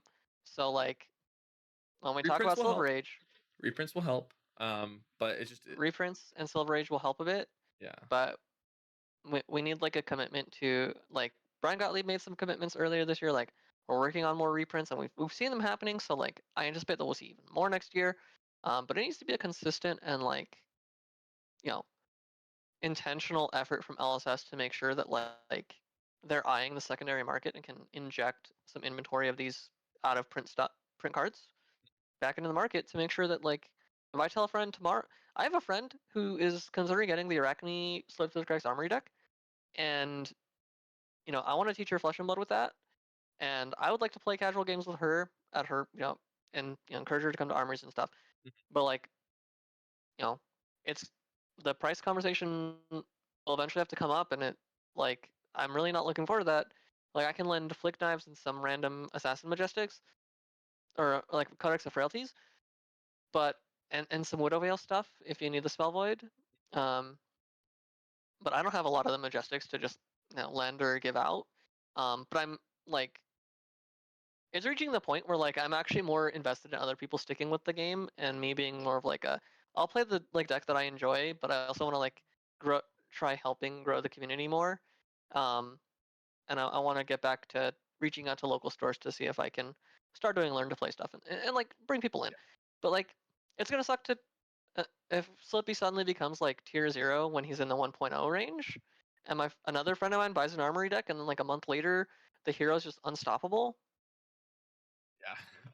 I'm gonna feel so bad because I Right. hype up this game all the time, and then my friend's like, "This hero looks cool. I'm gonna play it," and the hero leaves. So speaking of great onboarding, let's go into uh alternate formats.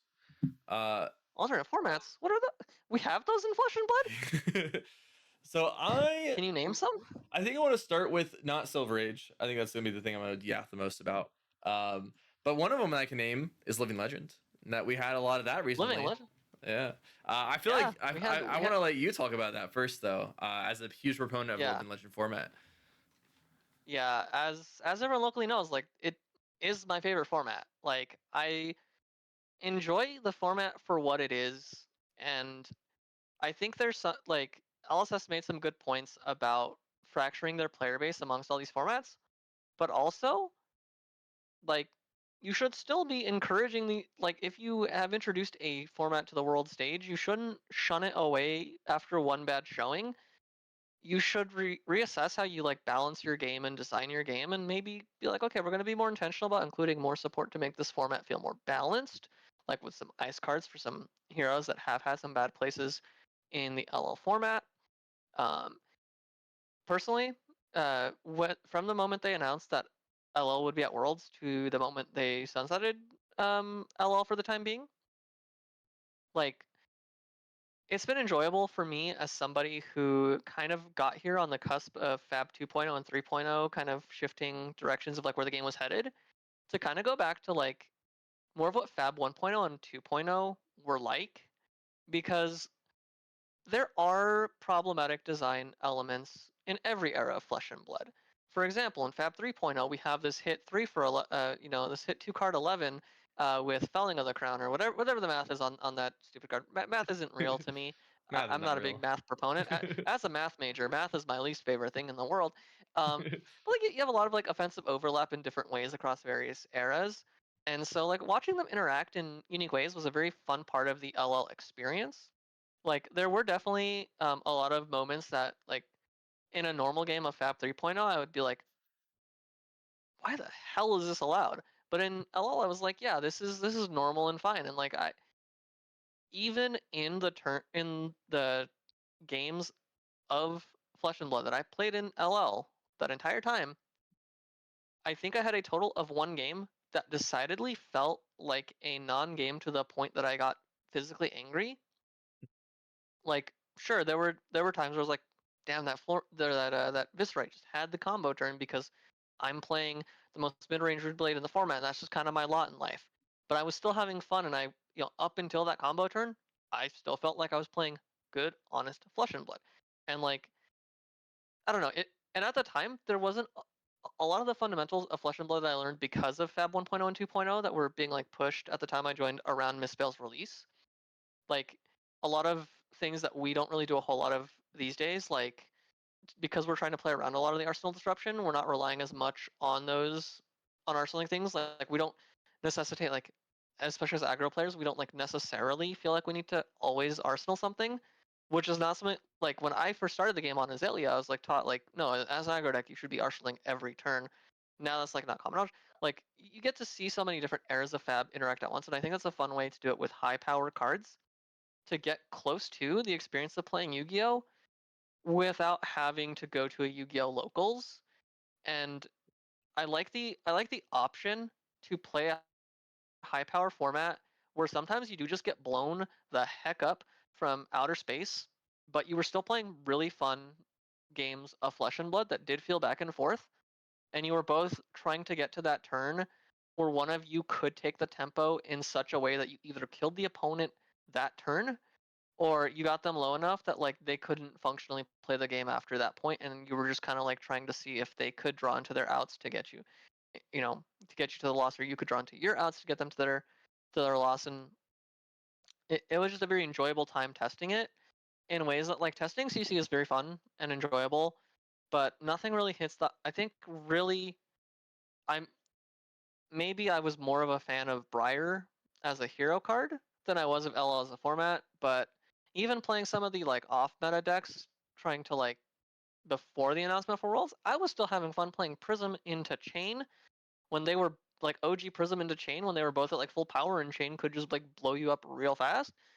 Like I Boomer or RuneGate Chain, I was having a blast with OG Prism that just like couldn't keep up in today's world, and it was fun to revisit those heroes that I either didn't get a chance to play or I played and they like hit living legend. Like even getting to play Enigma and LL was kind of a fun time to explore a bit, and so I don't know.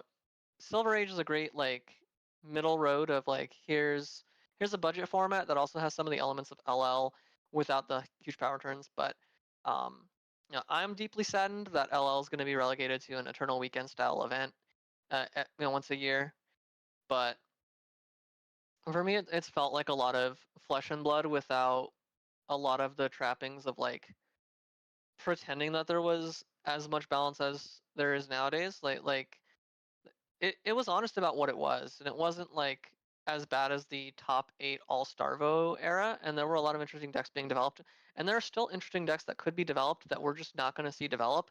Just like Pioneer and Magic the Gathering, you're not going to, that format being abandoned by Wizards, like now the meta's frozen in time for basically forever, and it doesn't really innovate in the way that like a format. Sorry, I'm dredging into like territories that the two Patricks on the unsleeved podcast would do much better service to in terms of the various formats of Magic.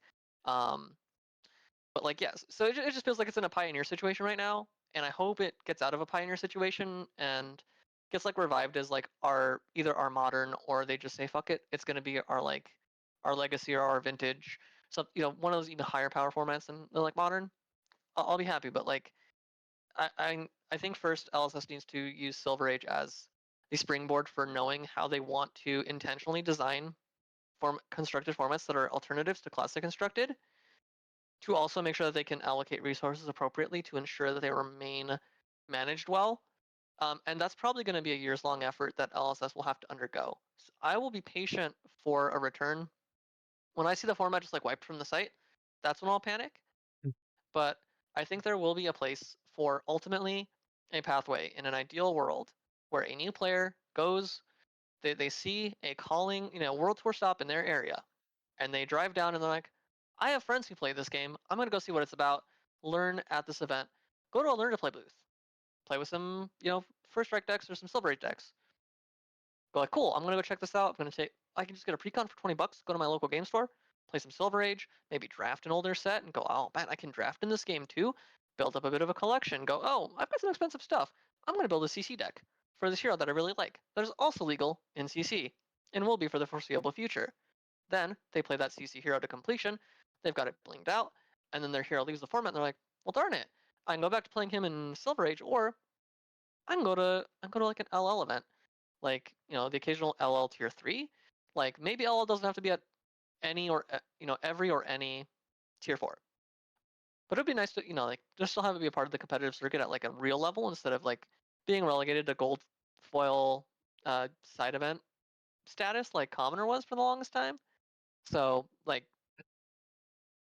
I So think it's part of an ideal pathway of like seeing a hero, attaching to it at the cheapest level, incrementally upgrading it, loving it so much that you max rarity it, and then even after that, you can still use your cards in a constructed format and also still be competitive. That's my ideal like pathway. yeah, so it's interesting, right? Because my initial thought was I wanted to discuss what is the purpose of an alternative format in the first place, right? Like we have these alternative formats. What should their role be? Should it be simply something to play when you aren't really clicking with classic constructed? Should it be a unique approach to the game that plays very differently, but is still at its core flesh and blood? Should it be maybe at a different budget level, which is kind of what Sage is going for, a commoner?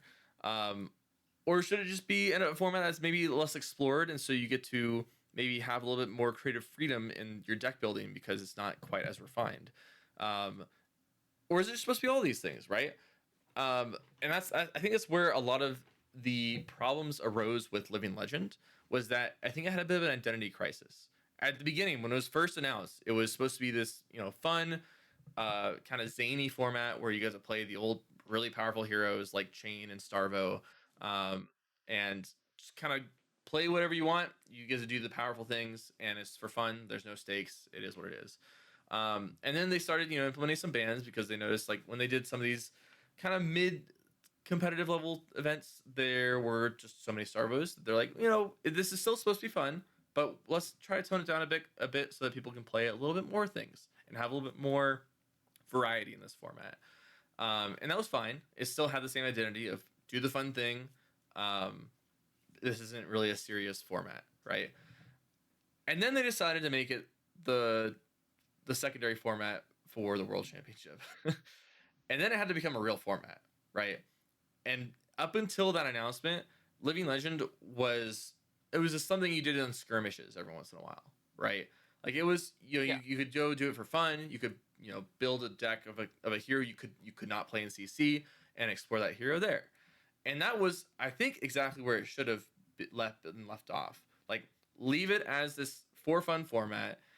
Don't put any real stakes on it. Have it be something where people can still explore, and maybe it's underexplored that people can, build something crazy for.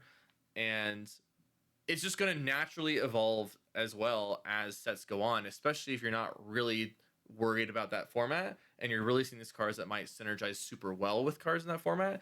And it's kind of like the theory that they had when they were originally releasing the Dagger Ira cards. Well, they weren't meant to be Dagger Ira cards, but when they released Hunted and Dagger Ira was the best deck in the game, it's the same idea where they're like, oh, we want to let people discover this and figure it out, um, and have fun with that, and then tone it back after the fact. And I think that's exactly where LL should be. It should be this format where maybe something gets released, and now this one deck is just the best deck in the game, but maybe it takes people a little bit to find it, and gives people that creative freedom. It's like, oh, well, we have now this whole set of new cards that not only applies to the heroes in CC, but I get to retroactively apply them to all the heroes that have ever existed in the game and played in this format. And the reason why I say all this, why it should just be as for fun format, is it is just not possible to balance this format. That is just a task that is just not feasible. You can try to get it somewhat balanced, and I think where they had it at Worlds was actually an acceptable level, where there were plenty of viable decks in Dash.io, Starvo, Chain, Viserai, Marlin, Aurora, Kano. They were not, some of those weren't as good of picks as other ones, but those were all decks that you could have done well with in Living Legend format for Philadelphia. And so I think it was actually in an okay spot. It wasn't balanced by any means, but it was in an okay spot.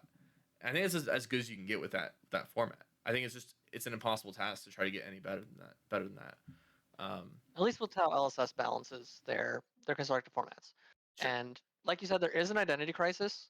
Like, as somebody who loves it, like, I can reckon with the fact that, like, you have a classic constructed format that is supposedly eternal because only the heroes rotate. So you don't really have rotation like other games have. So you already have an eternal format. So it's like you have traditional and advanced happening at the same time. And it's like, well, why am I gonna play like one version of a game that everybody plays, and then also plays a version that like nobody fucking plays? Sorry, I'm starting to curse a lot on this podcast. This is No, it's not it's that fine. kind of podcast. um, I just don't want to get demonetized on YouTube. I We're want not I want you to get monetized in those the first precious. place. Don't worry about Okay, it. cool. So who gives a shit? Yeah, exactly. Who gives a um, fuck? yeah. So like, yeah, it has an identity crisis of like this is an internal game. So the Yeah. so for in my personal opinion, well, obviously it's my personal opinion because I'm stating it. Like, an alternative format in Flesh and Blood should offer an alternative experience that you could not get by simply placing restrictions on the main format. But it also should be something that people want to play. So like, I think it be like having one that's like having a popper style format is nice. Having a high power version of like an extended version of your classic constructed format where like maybe some of or all of the older heroes, like we could do like modern where it's only you only go this far back are legal, but if you go like everything post Everfest, oh no, sorry. So you go back and say like um do some weird things of like here are where the heroes here are where the set cards are legal or like some weird legality model that makes it feel like an analog to modern in Magic. Um would be a good spot to try and get it to, or even just like making it CC plus where it's like, here's this and just like a few extra goodies that you can have, and maybe Starvo and Shane aren't invited to the party. Like maybe something like that could be a future for LL, but like you have to have not only do you have to have an identity for your format and have a purpose that you intentionally state as a game studio, you would also need to have the grassroots there. So I begrudgingly accept that it should have had a bit more of a build up into like casual and fun formats, casual and fun side events at big events to get people kind of hyped and excited initially, and then like force more gem integration in some way, like as best you can to get data on those side events whenever possible, or like try and inject some of this community outreach money like you did for the creator grants into like finding people, like seeking out people that are very passionate about LL and trying to help them like if they don't have the means to like put on an event with stakes to get data for you, like help them get that started and start like a cycle, or even encourage them to reach out to people like MinMax to do like LL circuits that mean something and allow them to like develop their own offshoot of LL that maybe can help glean insights of like what the format identity should be, or whatever, right? I'm delving way too far into different things, but like your format should have an identity. The identity should be unique because like there has to be a valid reason for people to go, I want to play this format. So like a format where I can play every hero is exciting because I can play every hero. That's like the draw. But then you actually can't play every hero because chain exists. Um, Starvo is fine, honestly. Where they've got him at, he's in a really fine and actually kind of not that great place. And that's okay. Like it's like no format can ever be perfect, but you need to have an identity. You need to have people that care about it, and then even more importantly than that, you need to have people at the game studio whose time and effort is dedicated to making sure that like that format is being like analyzed and looked at and adjusted for balance on a regular cadence.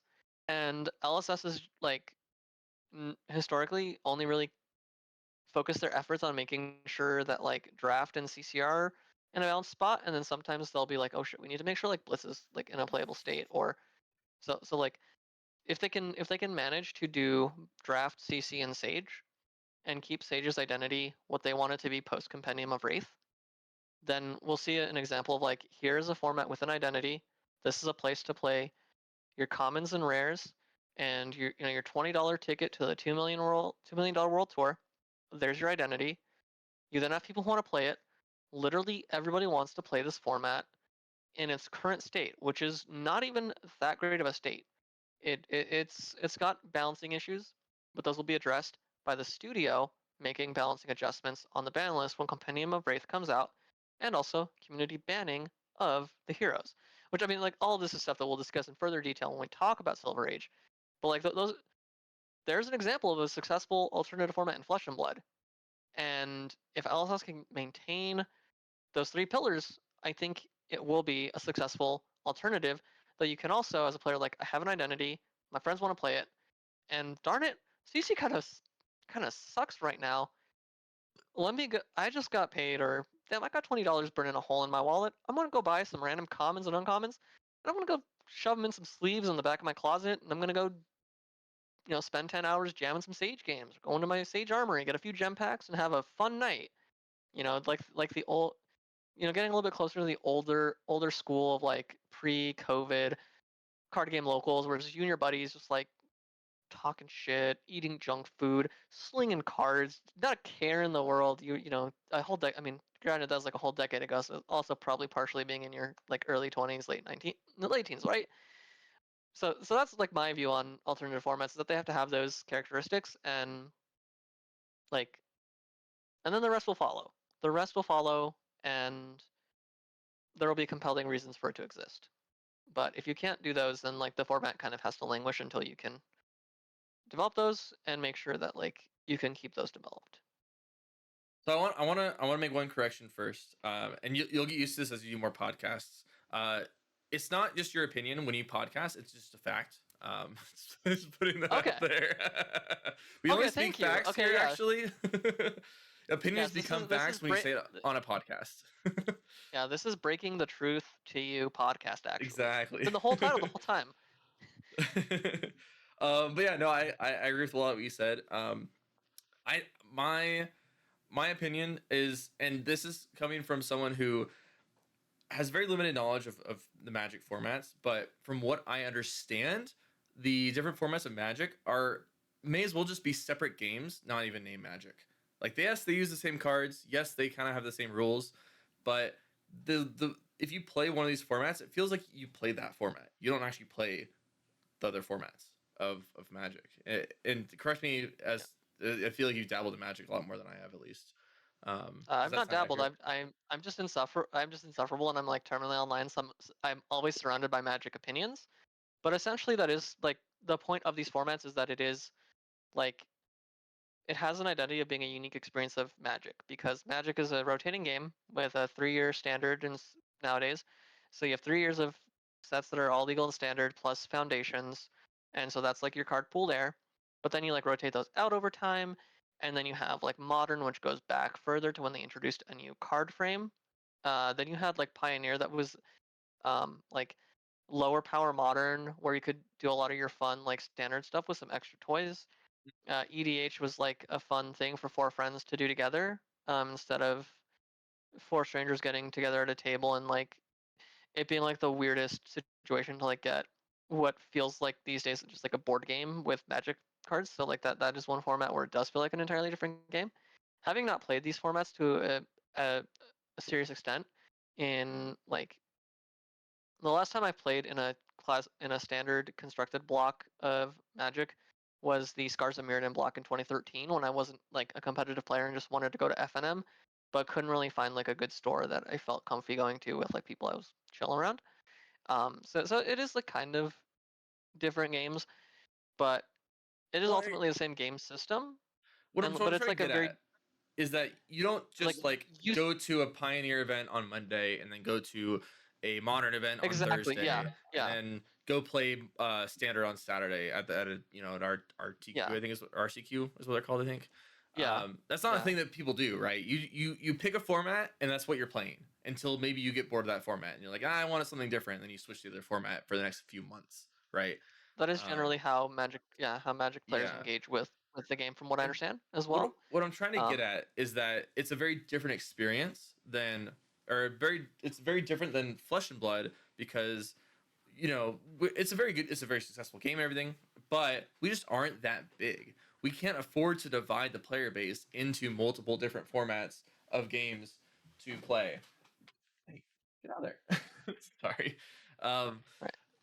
we can't really afford just to split the player base like that. So these formats effectively need to be temporary things that have a bit of focus on them at certain points in time, or be something that you are very able to just swap in and out of on like a weekly or maybe even monthly basis.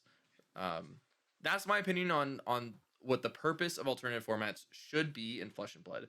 It needs to be a format you can jump into, you can have some fun with it, or maybe play it for a month or two, maybe, and then you kind of go back to your bread and butter classic constructed and play that for most of the year. And unfortunately, when it comes to some of these alternative formats, they just can't really survive with that sort of emphasis or that sort of focus on them, right? You need active events to be happening regularly, or else there's just not a lot of interest, right? Yeah, Um, because it does have to. They do also have to like get people into the door and make it worth the time and money of people putting on the events to put it together. right, exactly, that too. And I do have a feeling that that Silver Age will kind of break the mold of something that you can very easily just jump in and out of, right? You can just either pick up a deck off the shelf or throw some commons and rares together. It's a very quick game too, so you can test it a lot easier You can run some games easier. Maybe you can play the same hero in as you play in CC, so you already have a lot of the backbone of the knowledge of how the deck runs. Even though it probably will play a lot differently. And I think it's where Silver Age will succeed, is that I think it'll be a format unlike LL where you kind of have to like, oh, I have to go find these cards. I need to go buy these cards that I would never buy. I can never use in CC ever again. Even maybe they're just permanently banned in CC, like Art of War or whatever. I have to go order these cards online just to play this format in the first place. Whereas with Silver Age, you can just grab some bulk out of your closet, throw a deck together, or buy a $20 deck off the shelf and go play it. And I think it'll just be a very different experience and a much more accessible way of trying out this format, a very low risk way of playing this format. Yeah, And that's gonna be a big there'll deal be less for it. friction for newer players and players who are less entrenched, who have been Exactly. playing for a while but just not as entrenched. I mean, but like with a lot of entrenched players, like you'll. So ultimately, like what's going to boil down to is like the game does have to get bigger for alternative formats to be more, uh, more worth where the juice is more worth the squeeze. Um, but I think they have a place when they have an identity and all of that. But I will cede to you the point that you know we're not at a point where we have an easy way for players to just jump between formats. So you are kind of in a similar spot to like Magic players where you are kind of siloed into, well, I'm a CC player, and like draft is the thing that like you kind of do at tier 4 events because they like you're required to and they provide you the product. You don't have to like go out and buy it yourself. It's part of your participate. Like you get it from just playing and you get cool LSS stamps. Um, And so and I think that's my dream and my hope for Silver Age, is that it's going to be something that runs alongside of CC when it comes to armories and pro quests and pro tours and whatnot. Where we're very fortunate in the Denver area to have so many armories we can go to on a weekly basis. I think we have effectively an armory every day except for like Sunday. Actually, even Sunday we have one. no, Saturday I think is the only day we don't have. No, we technically have one on no, Saturday too. We have one nobody every goes to day. it, but it does. Yeah. Yeah, Yeah, we have an armory literally every day of the week. Maybe some of them don't run as well as the other ones, but we technically have an armory every day of the week that we can go to. And if my dream is that some of those will be Silver Age, some of those will be CC, and maybe like one or two of them could be another alternate format. Maybe it rotates between LL or Singleton Blitz or whatever. But regardless, what I'm trying to get at is that like I think for Silver Age specifically, even as a mainly classic constructed player, I would find myself playing that format just for fun. Not even for a competitive reason, just for fun. I would play that format. yeah. Whereas CC is like it's a lot harder to justify, spending all the money on this deck and like putting all these cards together and playing this deck for fun that costs me like $600+. Um, and just play it on my weekly armory and that's it, right? Like I gotta have like in my mind I gotta have some sort of higher purpose to be spending this much money on a game than just to play weekly. Um, and so I'm really looking forward to Silver Age as like a creative outlet to be like, I'm just gonna play for fun. I'm gonna throw some cards together, see how it works, and have a blast, like you And mentioned it's before. also Yeah. it's a great way for new players to just not Yeah. feel intimidated buying into the game. They're like, oh, there's my locals fire for this. It's a $20 format. I can literally get a deck off the shelf, sleeve it up. Don't need to make any changes. So like I would like like two things I would really like to try and do if I can find the time and energy and motivation to do so is really reach out to stores and like set up learn to play days with teaching with Silver Age and then pushing together with all my fellow players like guys we gotta get people playing this game because it's amazing and we love it and we want more Oh, people good. playing this game. We want more people to enjoy the experience of arithmetic over the course of 30 to 50 minutes every round. So Yeah. I mean, it Like, doesn't sound exciting when you boil it down to its arithmetic for 30 to 50 minutes, but like but yeah, it it's just a very feels simplified it form feels of it, so but different. yeah, exactly. And that's something I didn't bring up with when it came to LL. Is that it does serve a different purpose of the way you play the game, in that it's much more macro game plan oriented than CC is. CC is very much math, Yeah. like turn to turn value type of basis. Like there is a macro game plan involved in most decks, but your turn to turn valuation matters a lot more. Whereas in LL, it's like, how is my overall game plan going to work? I could take I could block for 3 instead of sending 8, and that's not relevant in this game, right? When it comes to Yeah. LL. Um, and so sorry, I want to bring. I forgot. I kept wanting to bring up that point. But LL has that purpose of being a very different way to approach the game of Flesh and Blood. Yeah, and I think you spoke on it in a great way of pointing out that it is those older days of like macro game plans matter the most, and your turn to turn value is like really good to think about and gives you that edge. But you got to make sure you know your macro for that matchup, that hero, that build of that hero, in ways that like we don't really see a lot of in CC today. Which is like I really like that form of Flesh and Blood. It it is really fun to just like I have a plan and I'm going to execute it turn over turn, but it does all like so it's fun to do the value, the turnover turn value stuff. But even then, sometimes I literally am never thinking about value when I'm playing Prism. It's a very different way to But it's approach also the game. Yeah. the value in Prism is like you can never fully quantify it. So you just got to think about like, well, what's the best thing I can do right now with everything that I've just done, without thinking about the numbers. So it just feels like a different part of the brain. But anyway, Yeah. this isn't a Prism. This isn't breaking the Prism podcast. Breaking the Chains Prism podcast. um, but yeah, sorry, I didn't mean to veer us off course, No, you're but good. I yeah, like you said with like the learn to play stuff and everything for Silver Age, I am so excited for how much of a great new player experience that Silver Age is going to be. I was a huge critic of the Armory decks. Uh, Not only when they were announced, but as each successive Armory deck was came out, I was a huge critic. I don't think a $40 semi competitive deck that has exclusive cards that and franchise players need is the right way to go for new players. I think that's just not the way to go. But when you have a $20 fully competitive out of the box deck, you can say, hey, you can try this game. We have a weekly tournament where you can bring this deck and you will win with this deck when you get good. Like if you're learning the game, you will win like weeklies with this deck. And it costs $20. And that's not even for the cards in there. You get a pack to open with it. Like the sleeves you use on this deck will cost more than the cards in the deck type thing. That's just such a huge selling point. My brothers. I guarantee they'll be able to get into the game. So many people that were like, "Oh, I want to get into the game, but it's too expensive." This is the perfect thing. Like your $20 ticket to the $2 million Pro Tour or World Circuit or whatever. I forget how the catch line goes.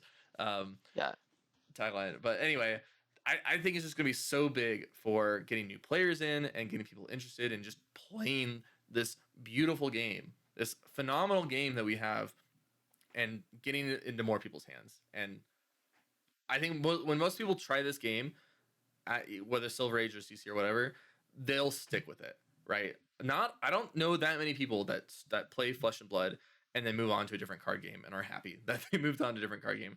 It's few and far between. It has happened, but it's not that often. I know that the more card games I try, the more I appreciate Flesh and Blood. And I think that the more people you can get just in the door, the more they will really realize how great of a game it is. So yeah. At a fundamental level, Flesh and Blood is a great way to play card games. Like, and this is the first card game in the span of like the past 2 or 3 years where after a full year of playing, I didn't decide to check out outside of Digimon, but that was more like me sticking to my pet deck for like a year and a half after the point where I'm like, I'm not having fun with anything in this game, and also the ramped up product releases to facilitate a global release was like um, was just not super tenable for me financially. So I'm just like, I'll do something cheaper, like play Flesh and Blood, where I can just get an armory deck and update and play casually. But then I was like, you know what? I like this game. I'm just gonna full send up, fully upgrading my Azalea deck. And then I'm like, well, I kind of also want to build Dio, so I'll buy these expensive things for Dio. And I'm like, well, I also want to play Prism. And like every other month, just like, there's another hero I want to play. yep. And then like only recently trying to stick to a hero so I can get results on a hero and like show people that I'm not, that I'm not too bad at this game. Like we've all got room to It's grow. Like I'm it's secretly the so goat, but the goat potential's not been unlocked. it's so important to stick with a hero. I remember when Drumai LL'd and I was like homeless. I was trying like Katsu, Azalea, Riptide, Rhinar. There's some other decks that are in the mix that I'm forgetting that I tried, and I was I was not doing well at all. It matters so much to know the inside and out of your own of the hero you've been playing, and just getting more and more reps of that hero will get you there. Yeah, I'm a big proponent of being a specialist in something.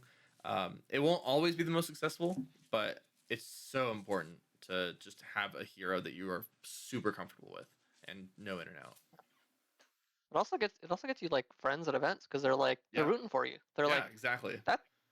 Unless you're playing Illusions Runeblade, then they're like, "What the fuck are you playing that Yeah. shit?" But like those are the best classes in the game, and they're like super fair and balanced. So like, who cares about those opinions? Like, Prism 3 will be a smash hit. Everyone's gonna want to play into and Exactly. as Prism 3.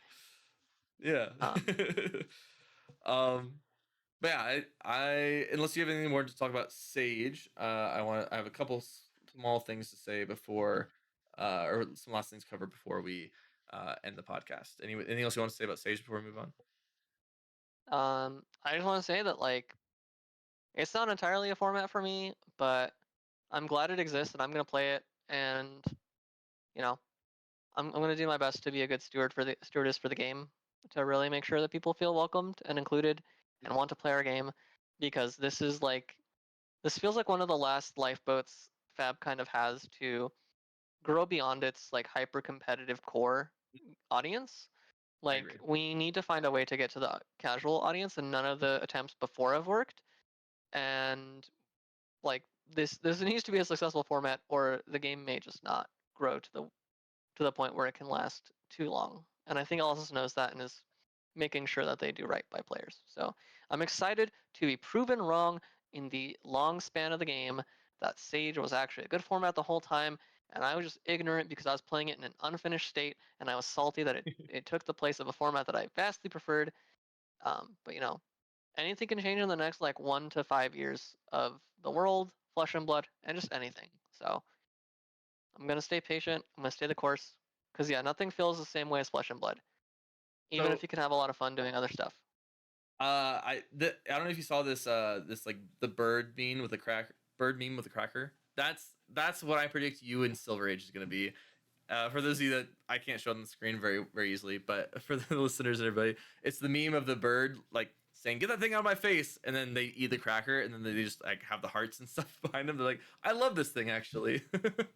I That I was me playing Ultimate One Silver Age Armory. yeah Like I I was literally like, I hate this format, and I'm like, I kind of like it. I just have a feeling So you're I gonna saw that and I forget thought that about was Living me. Legend. You're gonna be like Living Legend who, and then you're just gonna be like a Silver Age guru. Well, Living Legend is the only format where I can play Mask of Recurring Nightmares. So Again, Mask of Recurring Nightmares. that is the new headpiece. It's the Mystic Assassin Oh, the headpiece new that for one. 1 chi you can. Okay. I was thinking Yeah. of the Mask of Malicious Manifestations. I was like, I think you can't No, play you can that. play that in Silver Age. Yeah, you can play it, right? Yeah. I think you can play it in Silver Yeah, Age. yeah, it's a Or common. some mask. Yeah. Yeah. But no, I was thinking of like that. That's like the only place where you can like either play new or pretend to play new. So hopefully new 2 will come out. Well, I'm a big one day.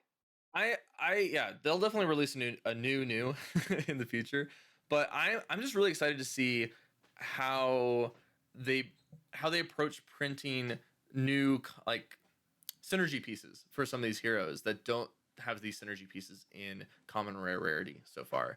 So like for example, new maybe getting a new headpiece that is won't be as strong as Mask of Recurring Nightmares, but will maybe synergize in a similar way.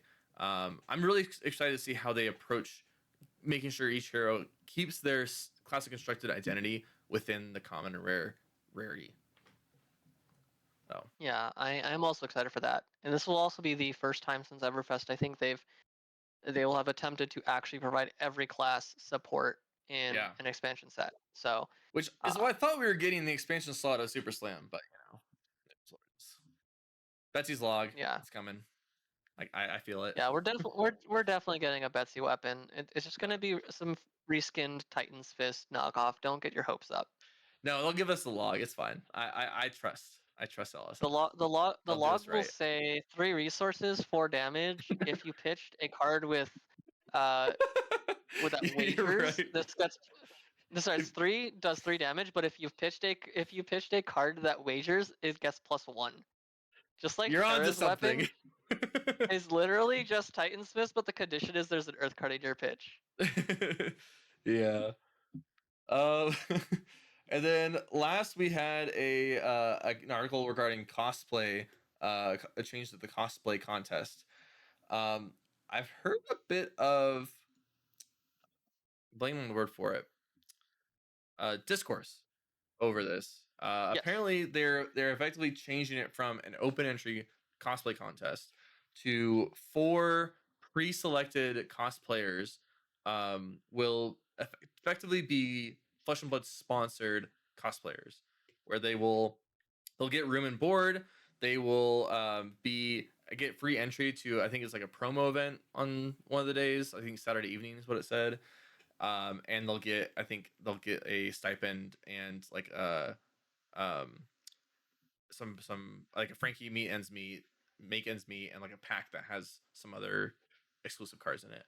Um, and at first I thought, oh, this is cool, without realizing that it was replacing the cosplay contest. Uh, and now that I realize that it's replacing the cosplay contest, that doesn't really seem great. I'm surprised by that decision.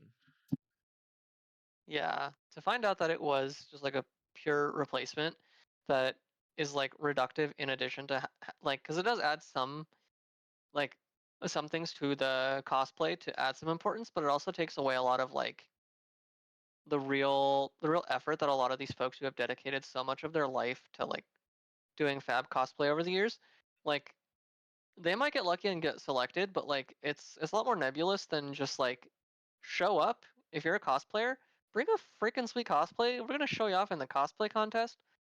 Like I think the idea of allowing cosplayers who show up in their costume to like play in events and like get invited to do these side events for the Frankie meet make ends meet cold foil promos and the RFs from the Frankie pack, the cosplay pack that they'll be giving out for like the folks who just show up at events with cosplay.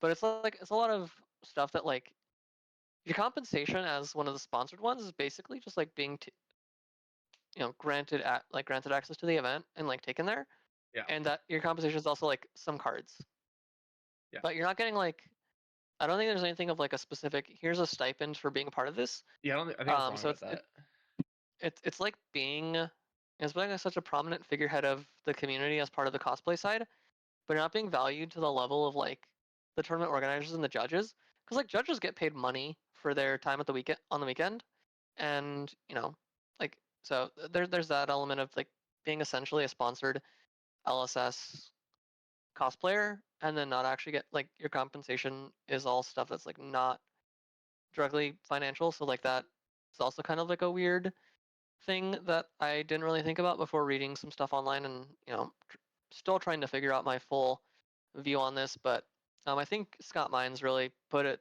succinctly on Twitter by just pointing out like if this was purely additive, this would be great. But like you take a huge part of what has made Flesh and Blood so unique in that it honors it like every cosplayer, regardless of background, to just show up, put together the costume that you have in your fucking mind, and like showcase that you are that character in like the flesh and blood, and just see. So like I'm not a cosplayer, so I don't know the full ramifications for everything, and I don't want to make myself sound like an idiot. This is like something that I don't want to talk about too much on my end because I'm not experienced in this. I don't know what most cosplay events are like in general. I'm super not a part of the cosplay world. That's a level of creativity that I simply do not possess. One that that I applaud everyone with the creativity to put those things together. Like I love seeing all the costumes that um, like shit. I am forgetting their names. I know like one of the Twitter handles is like Bitchy Velour, um, Yeah. What's the C? Um, Caroline, I think. Caroline, and then there's the Dash cosplayer. So it's an F, I think. Right. Oh, Max Ferocity, Max Ferocity. Yeah. Max Ferocity, and like Caroline or Carolina. Yep. I don't fully remember, but I know it's something along those lines, and they are both fantastic cosplayers. And just seeing like how heartbroken they are on Blue Sky has just been really like seeing all the pain from our cosplay community. It just really It honestly sucks. just sucks. Yeah, it sucks. I when I first read this, I did kind of skim through it, so I didn't quite understand everything. But my assumption was that this was an to um addition to the cosplay contest, and the fact that it wasn't is just a huge downside to this thing. Like Yeah. that's just I don't know. And I It's initially, crazy to me that they went this route. I yeah, think it is and initially I cool. interpreted it as good. Yeah, Sorry, it's definitely cool. no, I think it is cool that they are effectively encouraging more people to cosplay with the that every cosplayer gets the free entry to the Saturday promo event and the brand new cosplay pack. Um, I think that's a really cool concept that effectively will maybe encourage more people to do cosplay because like before they might be like, oh, my cosplay's not good enough to win anything. I'm not gonna, really even try.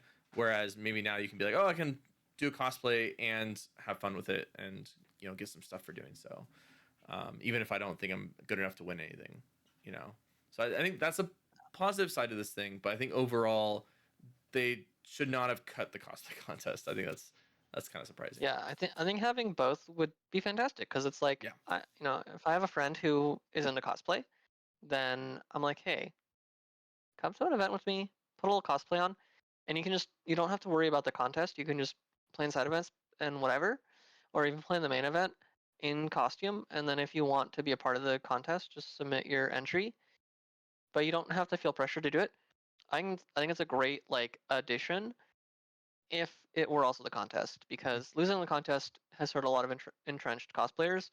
And as somebody who's not an entrenched cosplayer, that's like the opinion that I value the most. And if they're telling me that it sucks, then I'm going to trust them that it's a really shitty change.